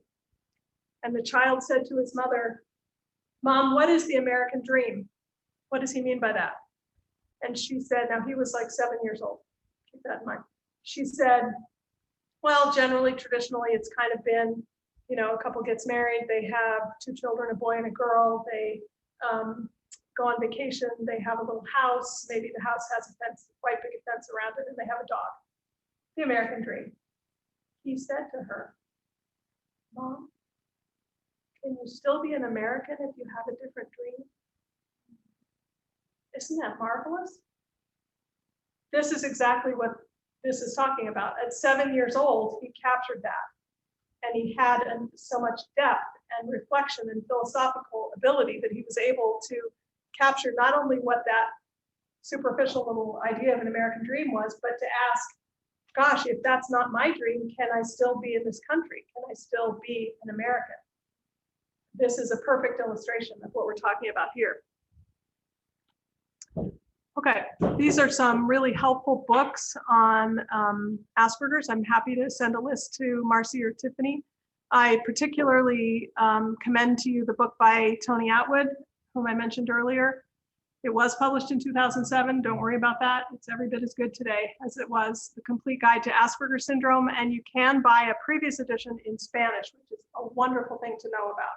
If you have Spanish-speaking clients and they need to understand more in their mother tongue. Gilbert, Guide to Asperger's is terrific. Girls Growing Up on the Autism Spectrum is an excellent book by Nichols and Moravchik, one of the first reflect their research on females. These are some websites, and also I can send those to Marcy. So I want to end with this. This is a friend of mine, Brenda Smith Miles, who unforgettably said many years ago, if you know one person, or you've met one person with autism, you have met one person with autism. In other words, don't say, I know Asperger's because I know Sally. No, you know Sally, and Sally has Asperger's. But you don't know David, you don't know Jonathan, you don't know Francis, you don't know Juan, you don't know Isuko, you don't know millions of other people. You just know the one. So it's very important in approaching working with clients with Asperger's. Be humble about what you know and what you don't know. To be open, to be teachable, and to seek out answers, and don't ever make assumptions or guess, because you'll harm people. So be open, be humble, and remember that whoever you know with Asperger's, that's who you know. It doesn't mean you know everybody. Okay, that's what I had for this part. Yeah, you can take a few minutes. Questions? Any of you or anybody on Zoom with questions? I had a question. Okay. So in part of the beginning, when we were talking about the impact studies on how they measure how many individuals are on the spectrum. Oh, the frequency prevalence numbers? Yeah, and you mentioned that how they measure it is by those who are getting treatment. So is it fair to say that there are possibly a lot more other individuals out there who have autism and don't know it and aren't getting treatment? Okay. First of all, what's your name? Allie, or Alexandria is what it says on here. Allie? Did you say Allie? Yes, Allie. Hi, Allie. First of all, when I made that comment about those who are getting what I wouldn't call it treatment, but refer to it as educational services in schools, that referred to the comment I made about Oregon having the leading number of children in the United States on the spectrum, first or second in place. That referred to that one statement, not the numbers. The numbers I gave, the 1 in 54 based on the CDC, those are based on the research of the CDC, which interviews people with children with autism. So the child has been diagnosed, but is not necessarily receiving treatment or educational services. Okay, so perfect. Is that part clear? Yes, thank you for clarifying that for me. Yes, of course. So, however, I do want to come back to what you said, because you're absolutely right. These numbers only represent what the researchers have found. They don't tell us the actual number, as no numbers of illnesses or mental illnesses ever do. They just tell us what we're aware of through research. They don't tell us what's really out there. Remember I mentioned about females, that they can have autism and not be captured, not be diagnosed. That's very common actually with adult women, and less so with girls now, but very common with adult women. And that's why I said that 1 to 4, I don't expect that 1 to 4 to stand forever. I expect that ratio to change and be more like maybe 1 to 2. Because a big part of why it's 1 to 4 now is we are simply not capturing females like we need to. Does that help, Allie? Yes, that does very much. Thank you. Thank you.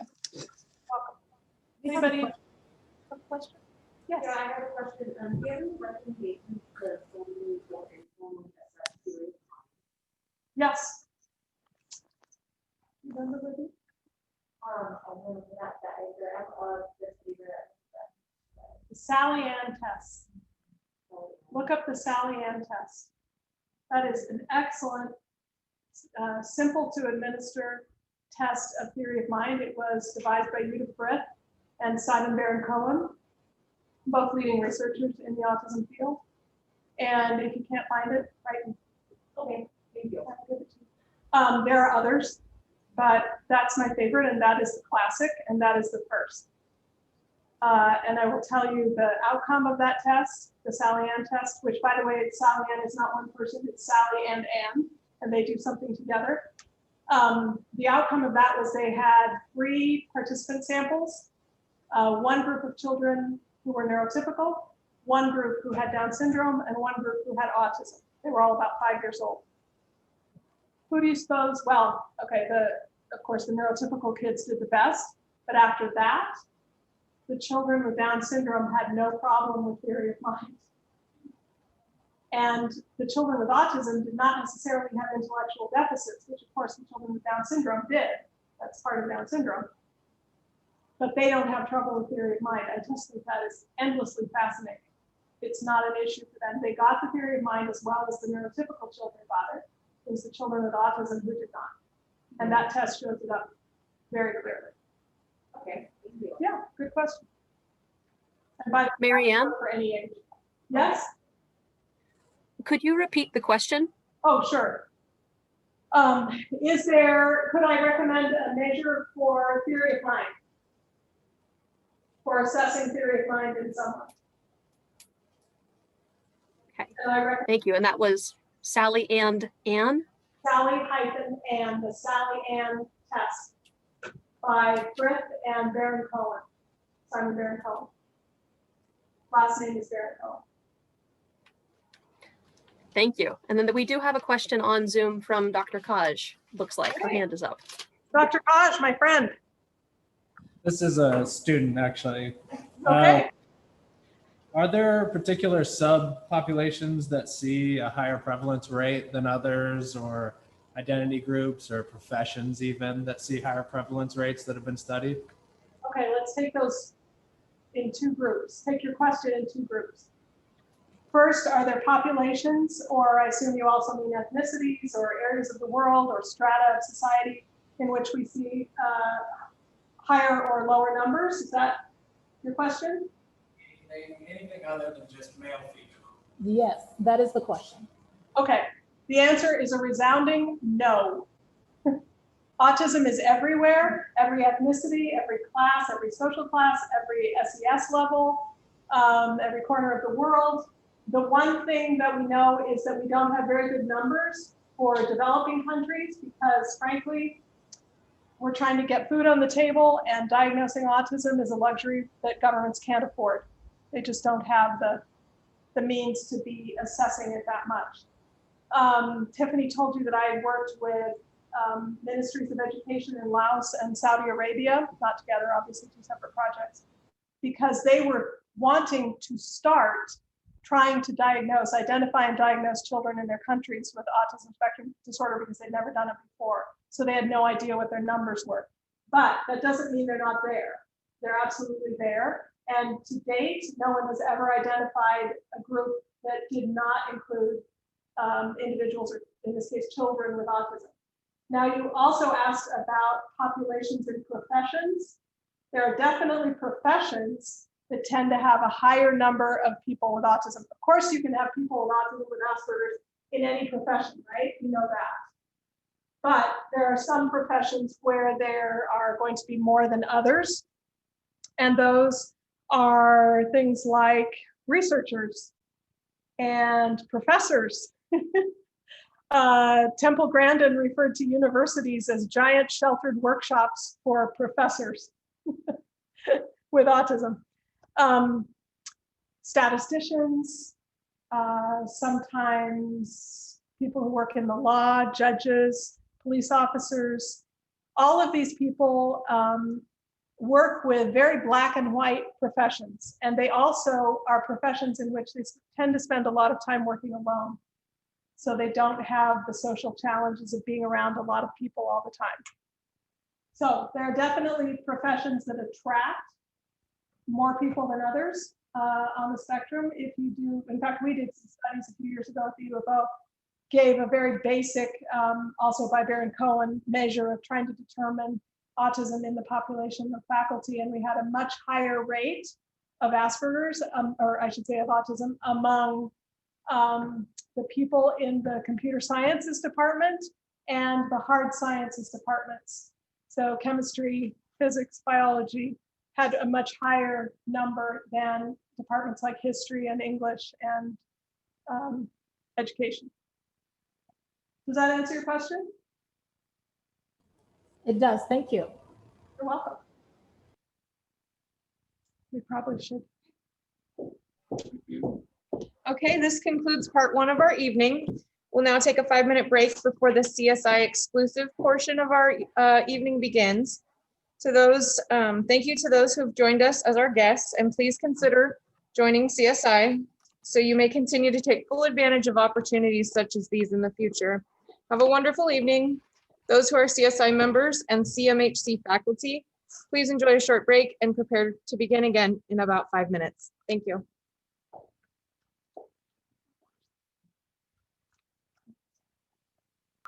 In the second part, we will be talking also about Asperger's, but specifically looking at considerations for seeing people with Asperger's in clinic or as clients. I will say from the outset, there is so much to say about this. To give you a little idea, as Tiffany told you, I was co-director of a graduate training program in autism at the U of O for 14 years. That was a 2-year graduate program. 2 years. And we're trying to do this in 1 hour or an hour and a half. So keep it in perspective. If you think, well, why didn't she cover this or that? As you can see, I was going at a good clip, even to get through the things that we did. So there's endlessly more to talk about. But this is the point of this basically is to show you what you don't know. Plus, does that offend you? It's important for us all to get a dose of reality and humility about what we don't know so that we don't march in confident, I can do this. You know, I read an article, I saw Rain Man, I know what I'm doing. This hopefully gives you a sense of, oh, there is so much more to know than I thought. Okay? So looking at now, in light of everything we just talked about, at counseling, conducting therapy. Not moving, Tiffany.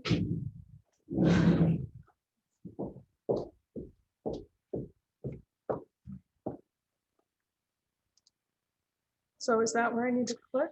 Let's see, I think that'll work great if that's all right with you. And I can't do it here. This is Let's try easier. it. Is this gonna work? Yep, okay, Okay. great. Thank you Yes. very much. Okay, so before we start, I want to issue a word of caution. This is autism and Asperger's in particular are a relatively very new area of understanding in therapy.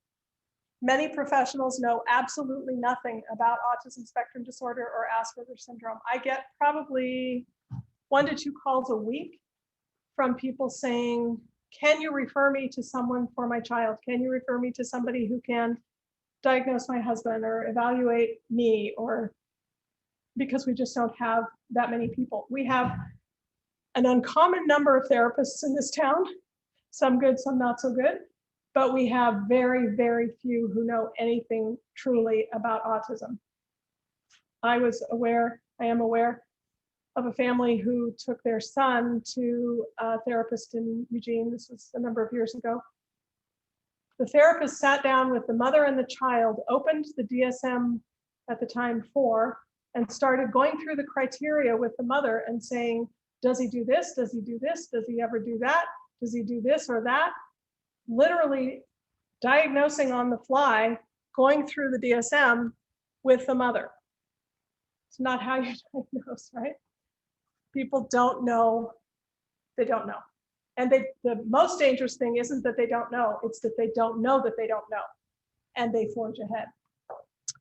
Okay, so to work successfully with individuals with autism and their families, you have to at least know the basics. I don't think you have to be an expert. Let me put your minds at ease about that. I don't think you have to spend 30 years learning about autism before you can successfully treat people, but you do need to know some basics, and you do need to know when it's time to ask for help. You need to know when it's time to give a referral. At this point, I really don't know that I know enough. I don't think I know enough to help you further. So I'm going to go with you to see this person, or you work something out. But the point is humility, not arrogance. Finally, if you don't know something about it and you don't approach it with humility and an open mind, at best, you will be ineffective. At best, you'll be a waste of money and time, theirs and yours. But you can also misunderstand, misdiagnose, and potentially harm your clients. I will tell you that children and adults are misdiagnosed every single day. It happens all the time. We meet kids with 5 to 10 diagnoses. They're like a necklace they wear. I've got this, and I've got this, and I've got this. So I have, Libby, you can help me out with this. I've got clinical depression, and I have social anxiety disorder, and I have OCD, and I have schizophrenia, and I have Tourette's. It's unbelievable how many different diagnoses kids have been given. And in most cases, some or all of those things can be, you can trade in that whole necklace and say, this person has Asperger's. Now, they may have other things that rise to a diagnosable level, like everyone with autism has some depression, but this particular client might have clinical depression. They might have symptoms that are strong enough that they rise to the level of clinical depression. That's a comorbidity of the autism. But the point is, people spend literally their lives getting diagnosed, with doctors just kind of throwing darts at the wall and saying, well, maybe this is it. And then if they're lucky, one day they see somebody who says, all of these things are actually represented in the sole diagnosis of autism. We have to understand Asperger's syndrome so we don't miss diagnostic opportunities. You don't want to see somebody and miss the fact that they have autism. And if you're not sure, you can say to somebody else in a case consultation, could we talk about this client? I think maybe what I'm seeing is autism, but I don't know enough to know. Do that at least. Do that at least, rather than missing, because the tragedy, especially with children and teens, the tragedy in your seeing someone and not realizing that they had some form of autism and passing them along, and then years later they find out they did, but you missed that chance to diagnose it for them and help them understand, which is the point of diagnosis, help them understand who they are and what's going on in their lives and in their minds. Does that make sense? And of course, keep your eyes open for females and recognize that they may slip under the radar, and you do not want that to happen. You don't want to be the therapist that they later say, why didn't she tell me? I saw her. How come she never alerted me to this? I love this quote from Paula Jacobson, who's written the rare book on psychotherapy and Asperger syndrome that I really like. Those with autism live by a different set of rules than the world into which they were born.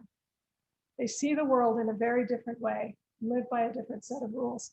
And I also like this from this gorgeous large coffee table picture book called Autism Heroes. The opening line says, it's pictures of children. The opening line says, it's not the scarlet letter.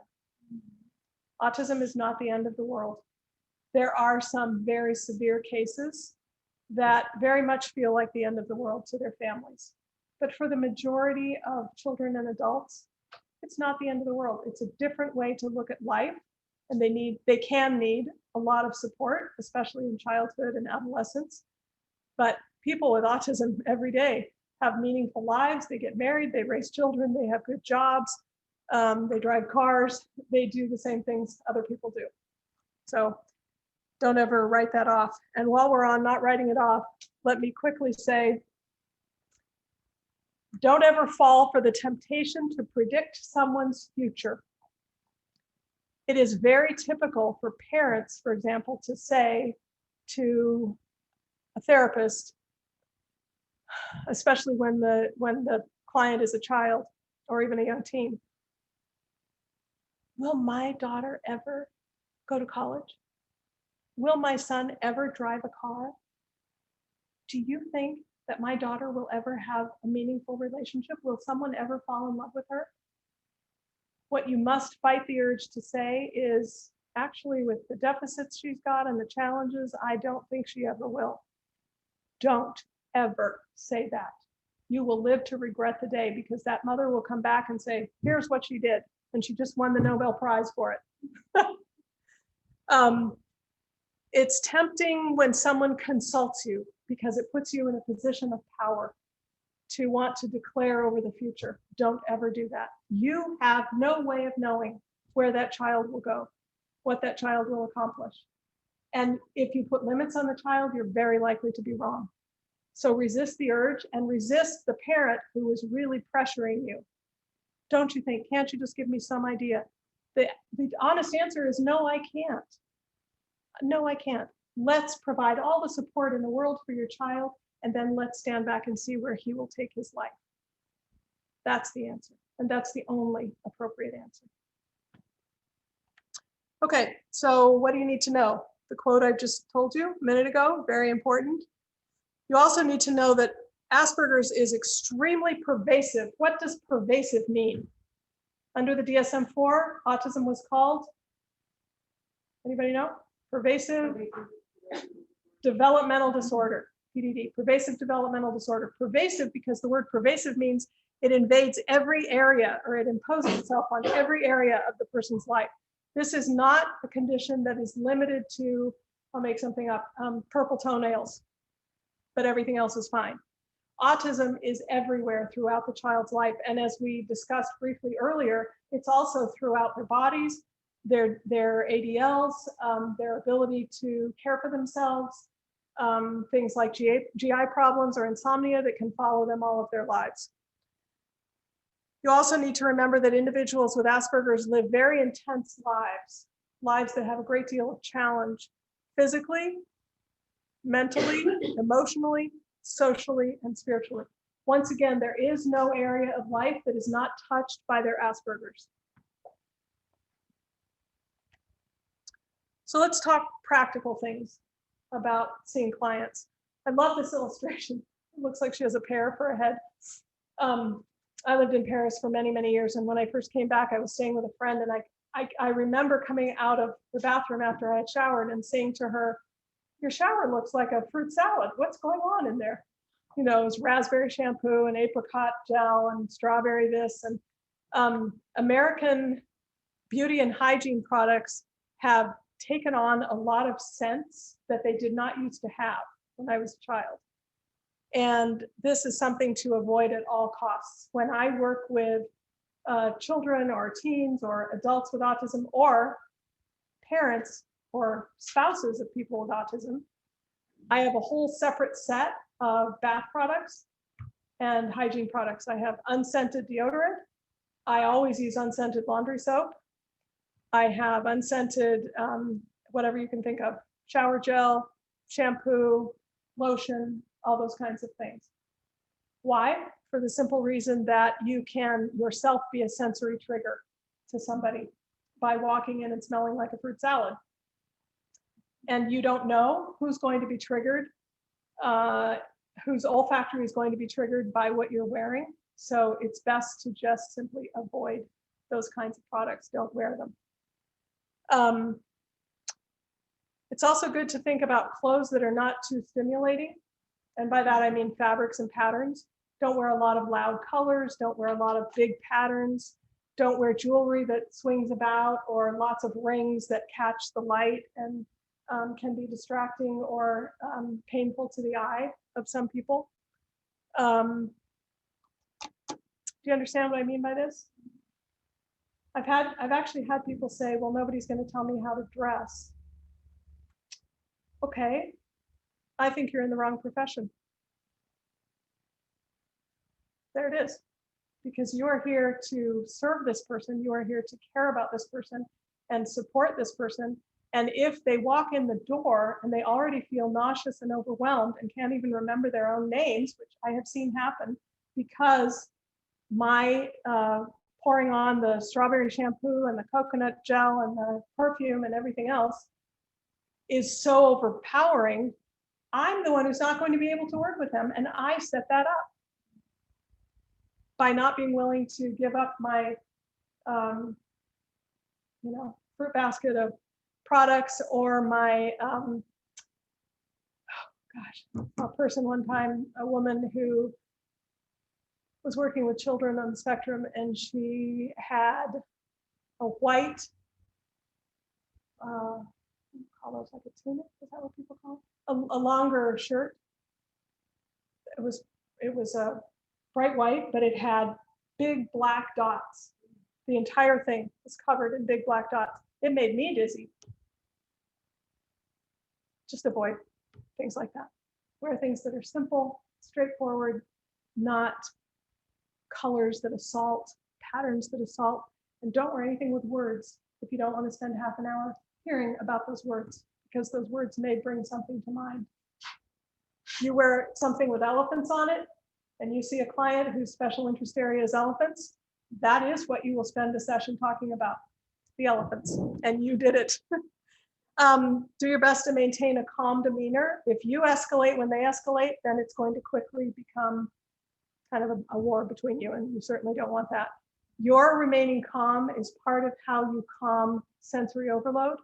It's how you calm anxiety about being in the appointment in the first place, and how you present yourself as someone trustworthy, because you're not going to erupt at the first thing they said that upset you. I talked about this earlier. Work with your own need to be looked at in the eyes while talking and listening. Work with that instead of putting it on them and saying, I just can't stand this. Could you just look at me for a few minutes? No, actually I can't. Or I can, but I'm going to stop talking. Be patient. You are not generally going to get a client with Asperger's to start talking and bearing his soul in the first session, or maybe even in the first 6 months. Trust, as in any relationship with a client, trust has to develop, and that takes time with the person on the spectrum. Frankly, they've often been hurt and betrayed so many times, and you are a stranger asking them to tell you personal details. It's going to take time for that to happen. So don't be discouraged. And for heaven's sakes, don't fire them as clients if they're not, forward coming with enough personal detail for you. Remember that it's about establishing trust and building relationship. They will talk, but there has to be trust there before that's going to happen. Okay, after we think about ourselves, we also want to think about the office. This is very important to, as it is, of course, with all clients, to prepare the office environment. I think it's important to start by asking the client, are you comfortable? Is there anything I can do in this room to help you be more comfortable? So how about the lighting? Many people on the spectrum really cannot stand these lights. And if you don't know this, a lot of people on the spectrum will say that they can hear those lights and they see the lights doing this, bouncing, bouncing, bouncing, but they can hear a buzz and it's extremely distracting and it may be painful. For any client, you should always have lighting options in your office, but especially in this case. Not dark, of course, but lower lighting that is not so stimulating can often be very helpful and conducive to conversation. And certainly, you should not only have overhead lighting. If you have the misfortune to inherit a clinic office that has overhead lighting, then you turn that off and you go buy yourself a floor lamp and a couple of table lamps cheap at Target or the Goodwill, and you use those and you never turn on the overhead lights because they feel like interrogation. Temperature. This goes to the tactile sense. It's a good idea to have some throw blankets in your office. And these days with COVID, if you do that, you're going to need to have options that you can trade out with new clients. And of course, they need to be washed on a regular basis. But throw blankets will give people options, especially if you can't change the temperature in the office and they get cold.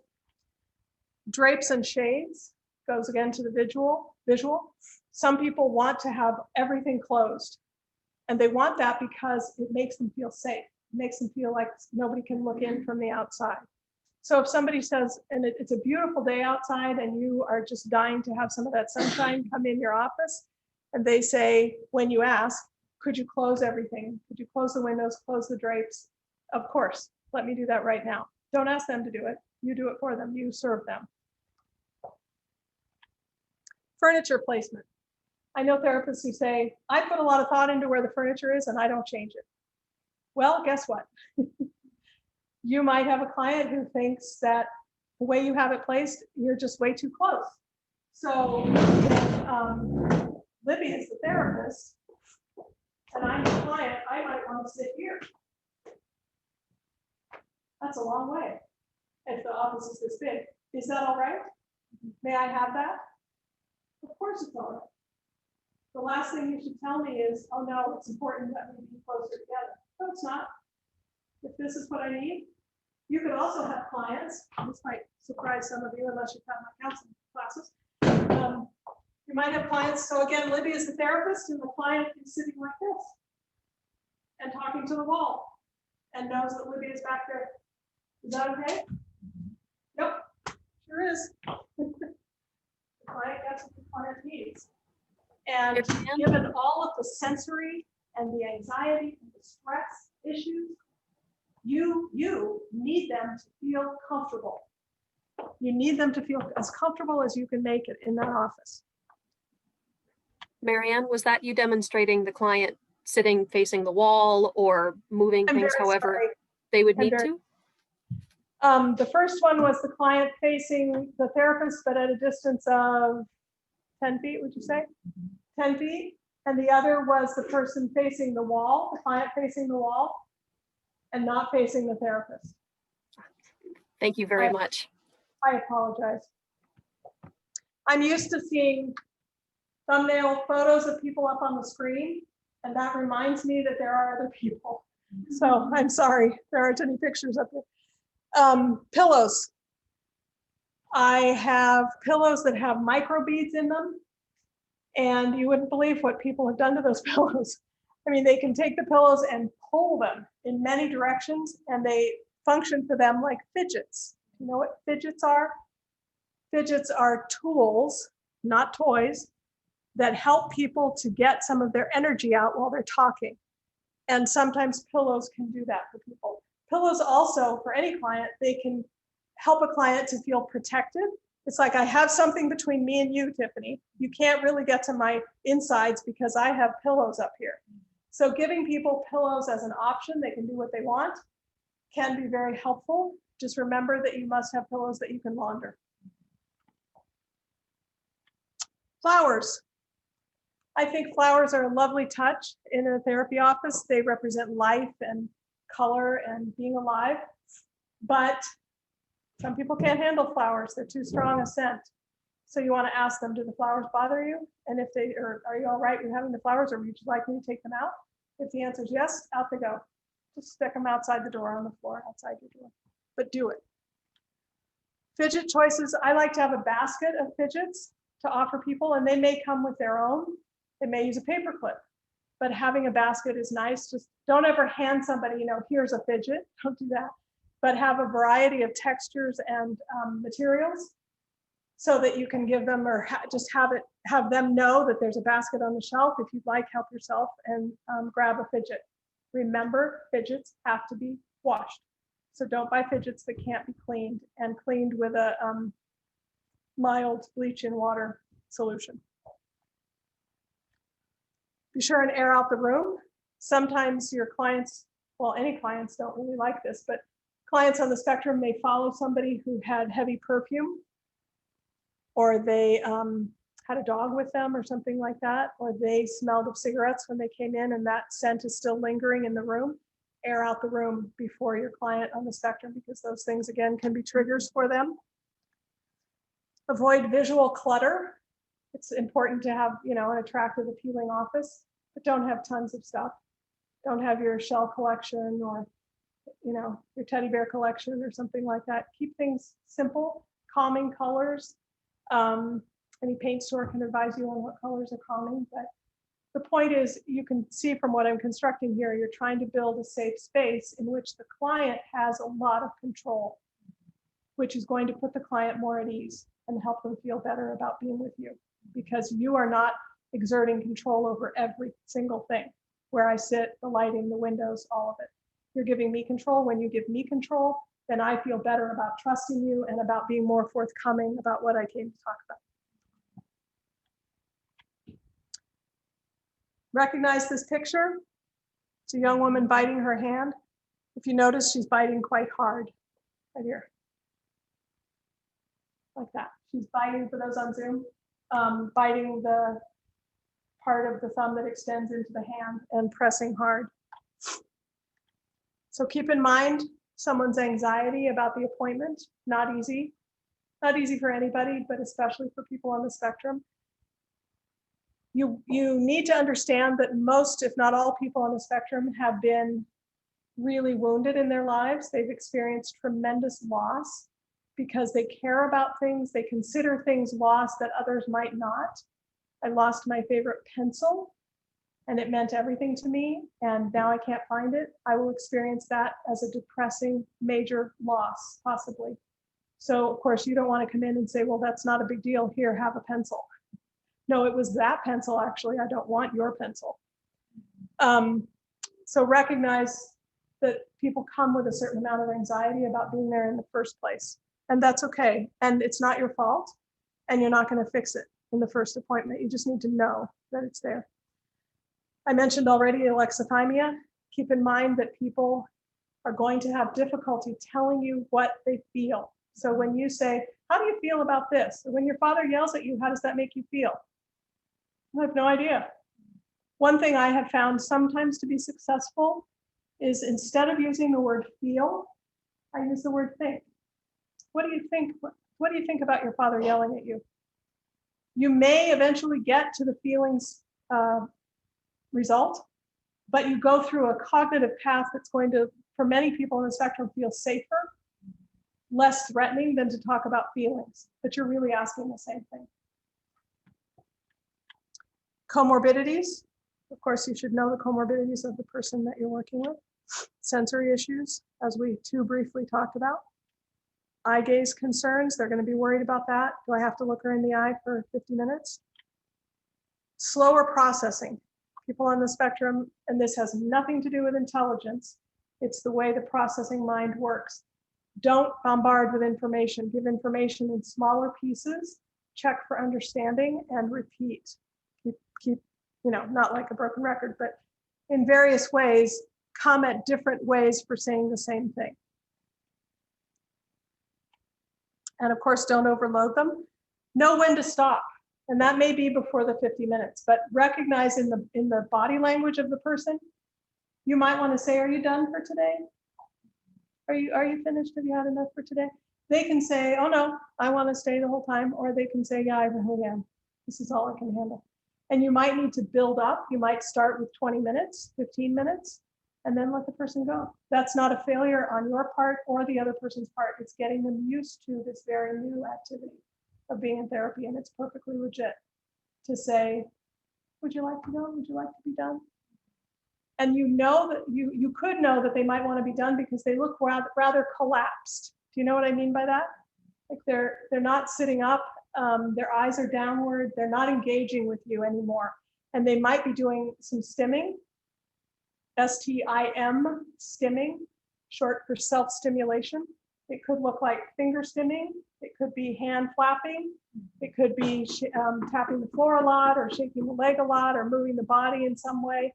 It's not a bad thing at all. It's a way of dealing with energy that's built up in the body, and that helps burn it off. So don't be thrown by that. Don't try to stop it. I wouldn't even ask questions about it. I just let it happen.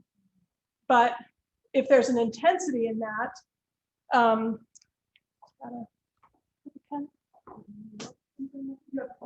so somebody,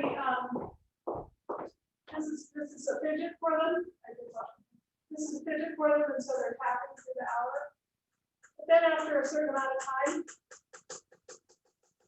they keep talking. And now they're doing this. And on Zoom, I've got a pen and I'm tapping it on the table. That is a demonstration Lydia class. Start stimming. Yes, but what is the stimming? What does the stimming reveal when it gets more anxiety? Increasing anxiety. Increasing anxiety. Thank you very much. You need to read the signs. Read the room, as they say. Look for the signs of the people because they're not likely to actually come out and say, I think I've had enough. I think I'm feeling so stressed and so anxious and so overwhelmed. I just want to go home. You need to be the one to suggest that it might be time for that. Okay. When you're with clients on the spectrum, it's very natural, especially in our American culture, to talk a lot when people are upset. Oh, I'm so sorry. It's going to be all right. Don't cry. It'll be okay. Really, it'll be okay. I'm here for you, and it's everything. It's going to be okay. Don't do that. And also, normally I demonstrate this, but COVID, so I won't. You don't want to be patting a lot. Oh, it'll be okay. Don't worry. It's going to be okay. It'll be all right. So this is my phrase. Don't chat. Don't pat. Resist the urge. Sit where you are and listen. Express through other ways, caring eyes, warm words, silence that invites sharing, that you care, rather than patting and chatting, which is going to be very offensive to any number of people on the spectrum. Okay, when you work with college students, they may have fewer support services in college than they were used to in public school, especially younger ones, people. No friends, very little support, issues with academic and social culture, being overwhelmed by homework and have tremendous executive function deficits that they just can't begin to keep up with tracking all their assignments, for example. Sleep issues, as I said, so they're not getting enough sleep, and that doesn't work in college. Hygiene issues, as I talked about, showering, brushing their teeth, washing their hair, getting a haircut, managing their menstrual cycles, managing, by the way, masturbation and odors from masturbation can be an issue. These things we keep coming back to because I don't want you to forget them. Intense negative emotions. Alcohol. People with Asperger's tend to have a brain that is especially vulnerable to addiction. So alcohol and drugs, but also gaming, video gaming, online gambling, food addictions, porn addictions, shopping addictions, very vulnerable. faculty and staff who don't understand and don't particularly want to understand or take the time to learn. Some will, some won't. And suicidal ideation while they're in college. This is a lot that they are living with, dealing with. College students also, faculty may report or staff may report to somebody else that they are rude, arrogant, inarticulate, demanding, inattentive, entitled, egotistical, disrespectful, lazy, and opinionated. I've heard every one of these about college students on the spectrum. I don't think any of them are true, but I do understand that that's how they come across. Your job, perhaps as a therapist, is to understand what underlies those things, the fears of failure, not being good enough, low self-image, self-confidence in the toilet from being bullied all their lives, many, many, many reasons for these things. People with Asperger's may have close relatives with Asperger's all across their family tree. This is very common. These are some miscellaneous things I just want you to know. They also may speak to you about things in very dramatic ways. You ruined my life, you, because you started 1 minute late. You ruined my life. You ruined everything. My father never listened to me, not once. I hate school. Or another one, my professor is such a bitch. No, strong language, strong feelings, strong emotions. You need to stay calm. You need to stay calm. As I said, you'll remember the alexithymia and the iceberg challenge that I talked about before. Here it is again, just so we don't forget. We don't always know what's underlying the behaviors, so don't make assumptions. So who might you see as clients?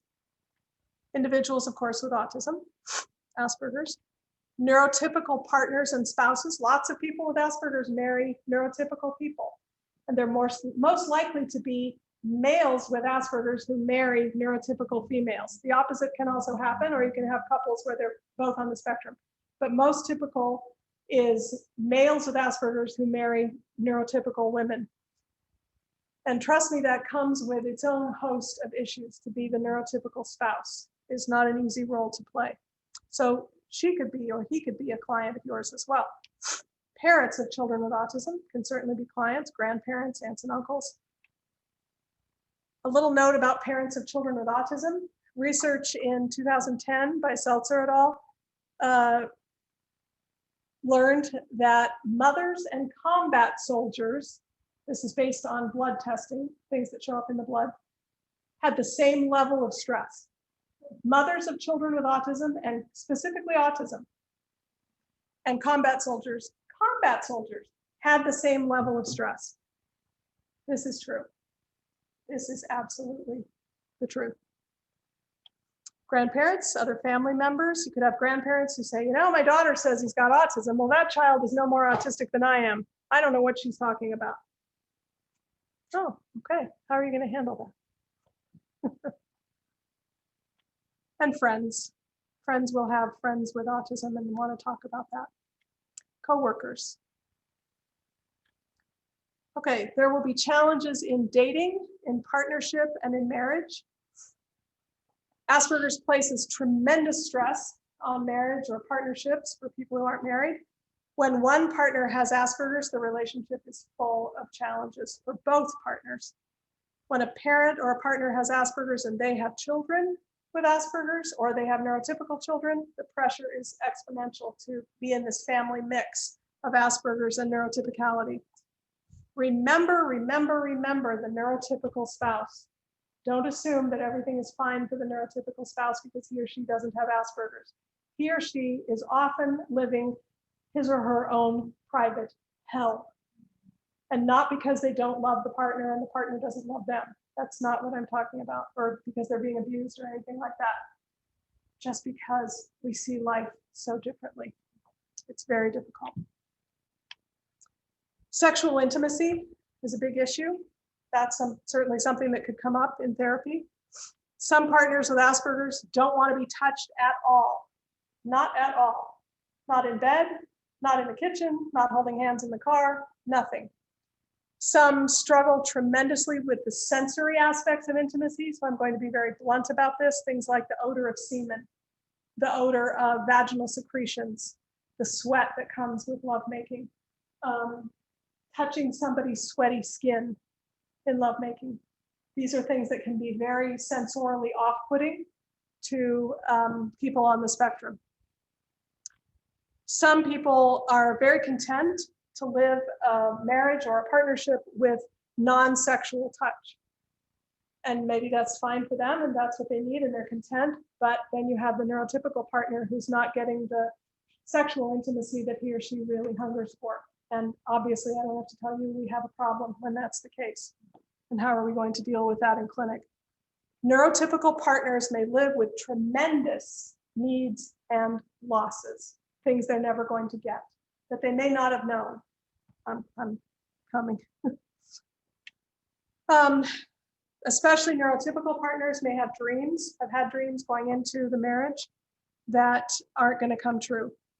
Things they imagined happening, the spouse they imagined, the intimacy they waited for, the daily life together that they expected, the partnership they believed in, the social life they looked forward to, the life goals that they'd work on together, the baby they waited for, the parenting relationship they anticipated. All these things are part of the things people dream about. And when they don't happen, the neurotypical spouse, or they happen with great difficulty, the neurotypical spouse may be really troubled and frustrated.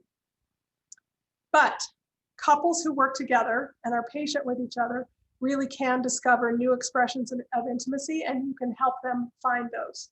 Maybe they can hold hands when they go for a walk, or they read romantic poetry to each other, or they listen to music that's romantic that they can both enjoy.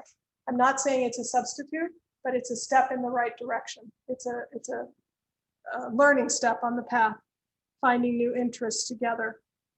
For neurotypical spouses, finding a friend who understands is really important.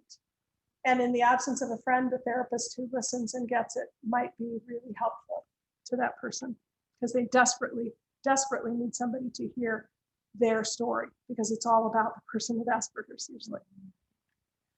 Okay, these are some common presenting problems. Can I have 5 minutes? 5 minutes more? Is that okay? You want to ask them on Zoom? Ask who? Ask them on Zoom. Can I have a few more minutes, you guys on Zoom? Can somebody answer? Yeah, absolutely. Yes. Okay, thank you. Common presenting problems. And of course, you'll have the whole range that the whole world brings into counseling, but these are some things that tend to be the range of what could come up for people with Asperger's. As I said, a tremendously low self-image. And by the way, they're not likely to come in and say, I have a very low self-image, Tiffany, can you help me fix this? These are things you will have to ascertain as you listen. Lack of social skills, lack of friends, lack of or problems with sexual intimacy, sexual identity, gender orientation. These last two researchers have found increasingly over the last about 10 years, this is a new line of research, that particularly females on the spectrum tend to have go through a lot of questioning about their sexual identity and gender orientation. So these are not uncommon topics to be raised in the clinic. Family, of course, unemployment, having enough money to live on, struggling with feeling moody, feeling depressed or sad a lot, wanting help with addictions, lack of drive, lack of motivation, lack of what others might see as ambition can be difficult, lack of self-awareness, mental illness of all types, self-injurious behavior, and of course the suicidal ideation and suicidal attempts. So these are some brief presenting problems, just to give you a few examples of things you could hear. A toddler who hits his mother all the time, every day, and a lot. Just to throw something out there, this could be diagnosed as what? Not that you could diagnose based on this, but Rose? Oppositional defiance, exactly. So your mind might go right away to, that's oppositional defiance. And I would say to you, nope. This is a nonverbal child on the spectrum who can't communicate what he needs, and he's angry, and so he hits his mother because he knows she loves her and she won't hurt him back. And if you diagnose that child as oppositional defiant and you're wrong, you will send him down quite a path in his life. The male who won't look his partner, male or female partner, in the eye. And you could have all kinds of things to say about that. You know, he doesn't really care about you. He's not really focused on you. Nope. He may just adore you, but he can't stand to look at you in the eye. It's just too painful. It's too overwhelming. The female student suspended for arrogance and sassing her instructors. Doesn't understand, interprets language literally, and misses all kinds of social cues and gets in trouble because she said something, here it is again, that was true.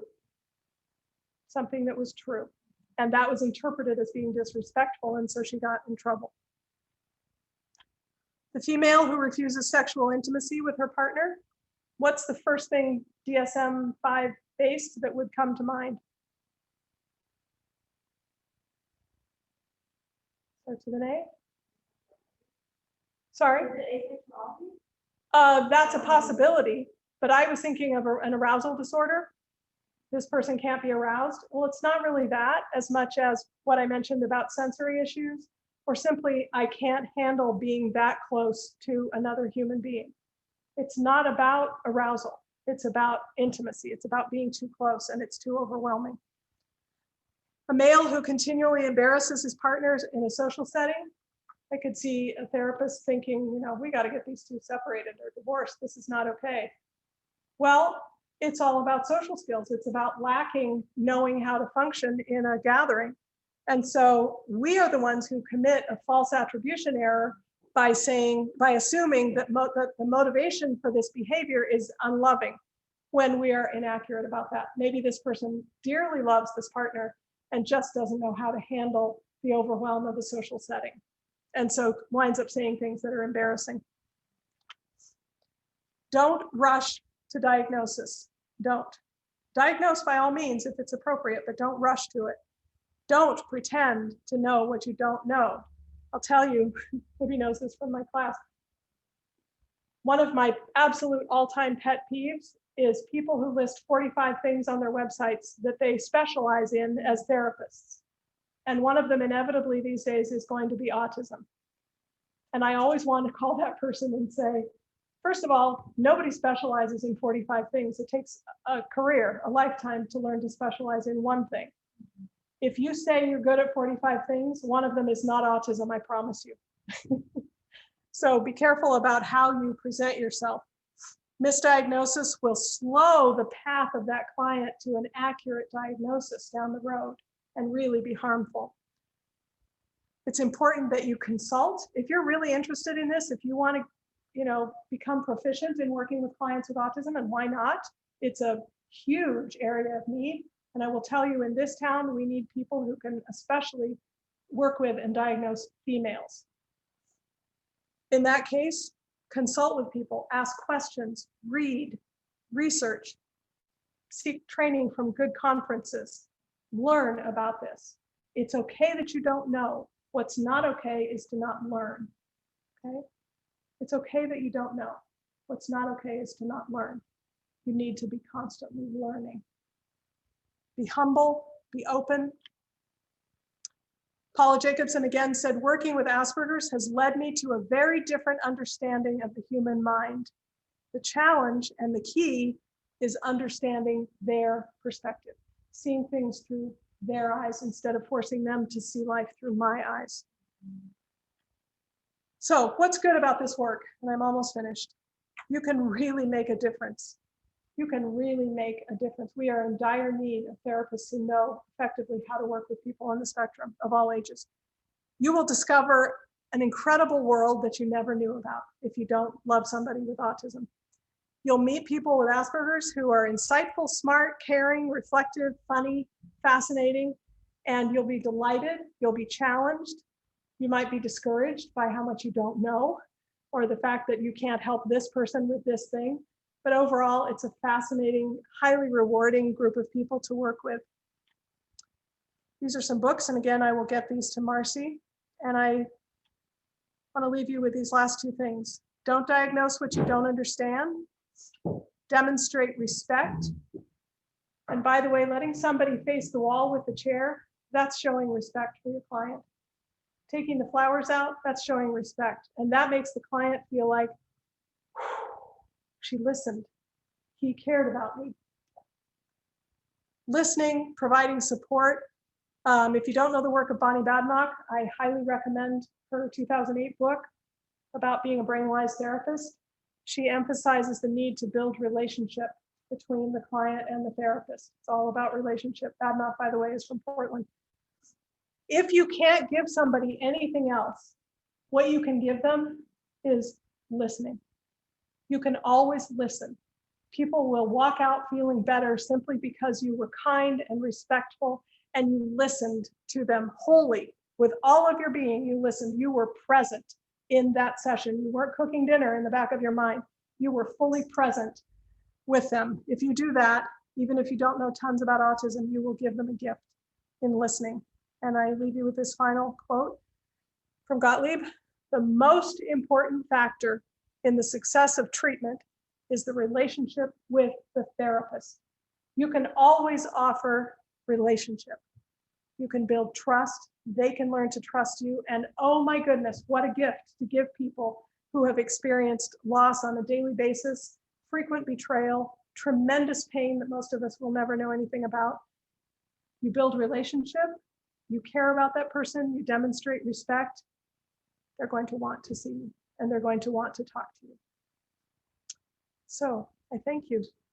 I know we've gone over. I'm willing to take questions if you wish, or if you want to call it a day and say, you know, the day I've had, feel free to leave.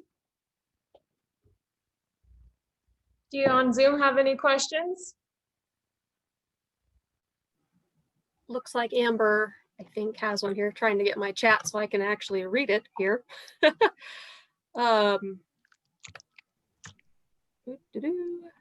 Let's see, can you guys see the chat possibly? Or is that to me? If you want, I can just read it too. Okay. Oh, you don't have to. That works, go for it. Well, I had a question because I worked at an elementary school with an 8-year-old, and he's nonverbal, and he has an autism diagnosis, but he's also very intelligent and he's really fast at like learning, but then he also has like those fluctuating emotions. And so like one thing goes wrong and then the next thing, you know, like today, for instance, a teacher told him no. And so then he ran over to me and he was like in tears and just like his whole body was shaking. And so I just wasn't really, so I'm just wondering with your knowledge, like how you would address those really big feelings. Wow. That's a really big question. And a lot Sorry. of I started working with him last year around this time and just kind of like fell in love with the job. And so I'm just looking to better help him. The first thing I would try to do is help him to calm.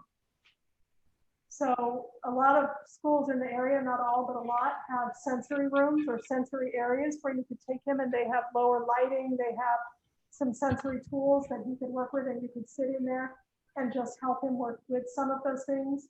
Possibly help him with some breathing to get him to calm down, because a child in that state is in no position to be able to work with you on anything. They have to come to calm before they can do that. And it may be that in that particular day, all you can do is try to help them quiet. Yeah, we're actually kind of from a smaller district. I don't know if you've heard of it, North Douglas. Yep. Grain. So we don't really have, especially with like quarantine and like the COVID stuff, we're all kind of like sectioned off into spaces that don't really have, like, we have a beanbag and that's about. So ask someone at the school, what sensory tools do you have for the children? Just ask them that. We have sand. What sensory tools do you have?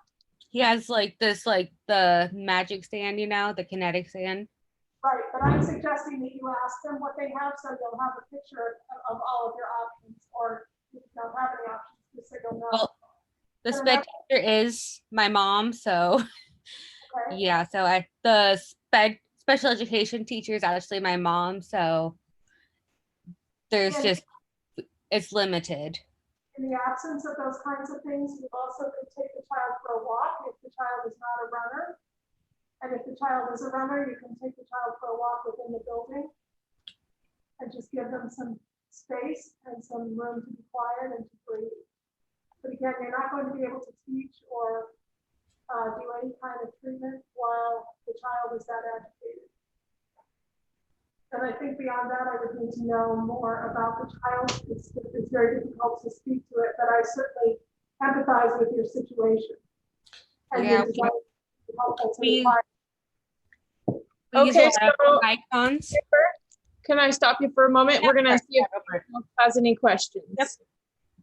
Okay. Marianne, Amber's Yes. question somewhat parlays into a question from Dr. Jean, which was, how has COVID affected working with this population? That is a huge question. And it's one we're going to be unpacking for many, many years, I'm sure, in research. It does have something to do with the age. So for children, it's very hard. You know, they're kept inside and they have all these rules that they have to follow. A lot of children are sensorily very, well, individuals, sensorily very sensitive to having to wear a mask, and having that on their faces is really hard for them. Having to wash their hands a lot may be hard for them. For older individuals, feeling isolated, being alone, these are things that are also very hard. If they're used to, you know, even having one person that they can talk with or go out for coffee with or something like that, and suddenly that's all shut down. When I talked about the lack of flexibility earlier, this comes into play in a huge way in that the world has completely changed in the last 9 months. And nothing looks the same, and we don't know when it will look the same. And it could easily be, it looks like, if we listen to Dr. Fauci and similar types, that we could be looking at another 1.5 years or so of living this way. And that's very, as it is discouraging and depressing to all of us, it's especially anxiety producing for people on the spectrum because they don't know when things will come back to normal. And that leads to more depression and more anxiety. So there are many changes, and the importance of the role of the therapist in this is to really try to check in with the client, you know, each time. How are you doing? What's going on? What has changed? What's hard for you? Those kinds of questions, so that you can stay on top of any deepening depression that's forming or increasing anxiety that is bound to happen with this very scary time that we're living in. Excellent, thank you. You're welcome. Okay, so I think we're gonna wrap it up. I would like to thank everyone for coming out this evening or zooming in and supporting Marianne and CSI. I'm sorry, yes. Go ahead. Oh, I had Were a you saying question. something? Are you pointing at Oh. me. Go ahead. If it's okay, sorry. Dr. Winter-Messiers, I was wondering if you could kind of tag onto that. I was curious because one of the things I'm interested in is the ways that is supporting caregivers and families. And I'm wondering also about how COVID is impacting families of children with autism right now and how we can find ways to support them. I'll give you a quick answer. We could talk for a long time. Yeah. The quick answer is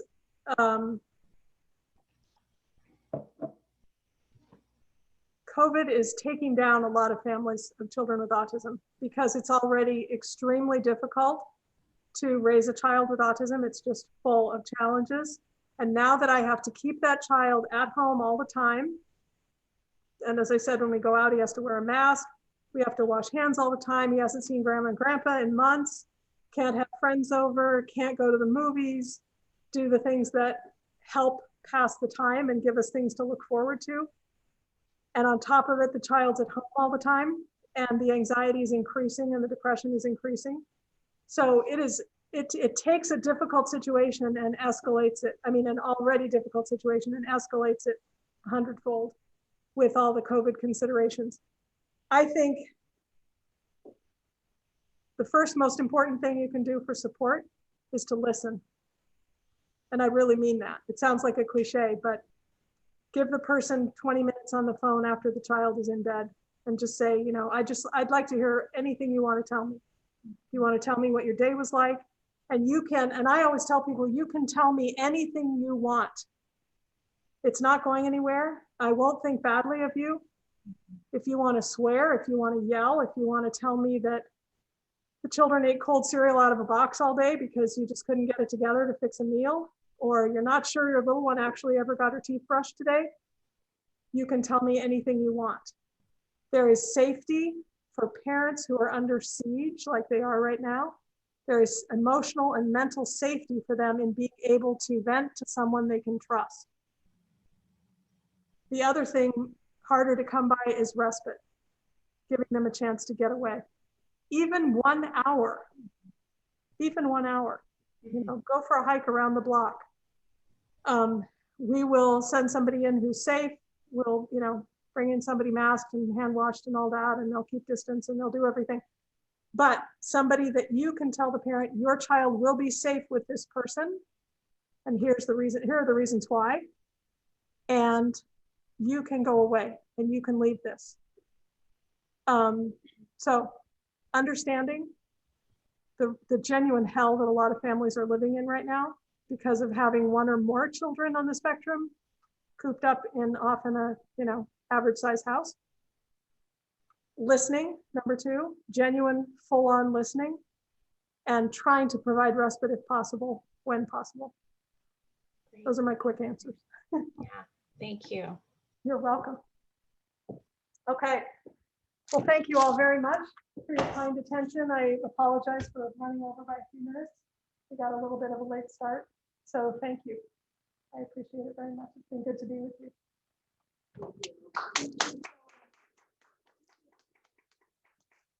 Okay, thank you.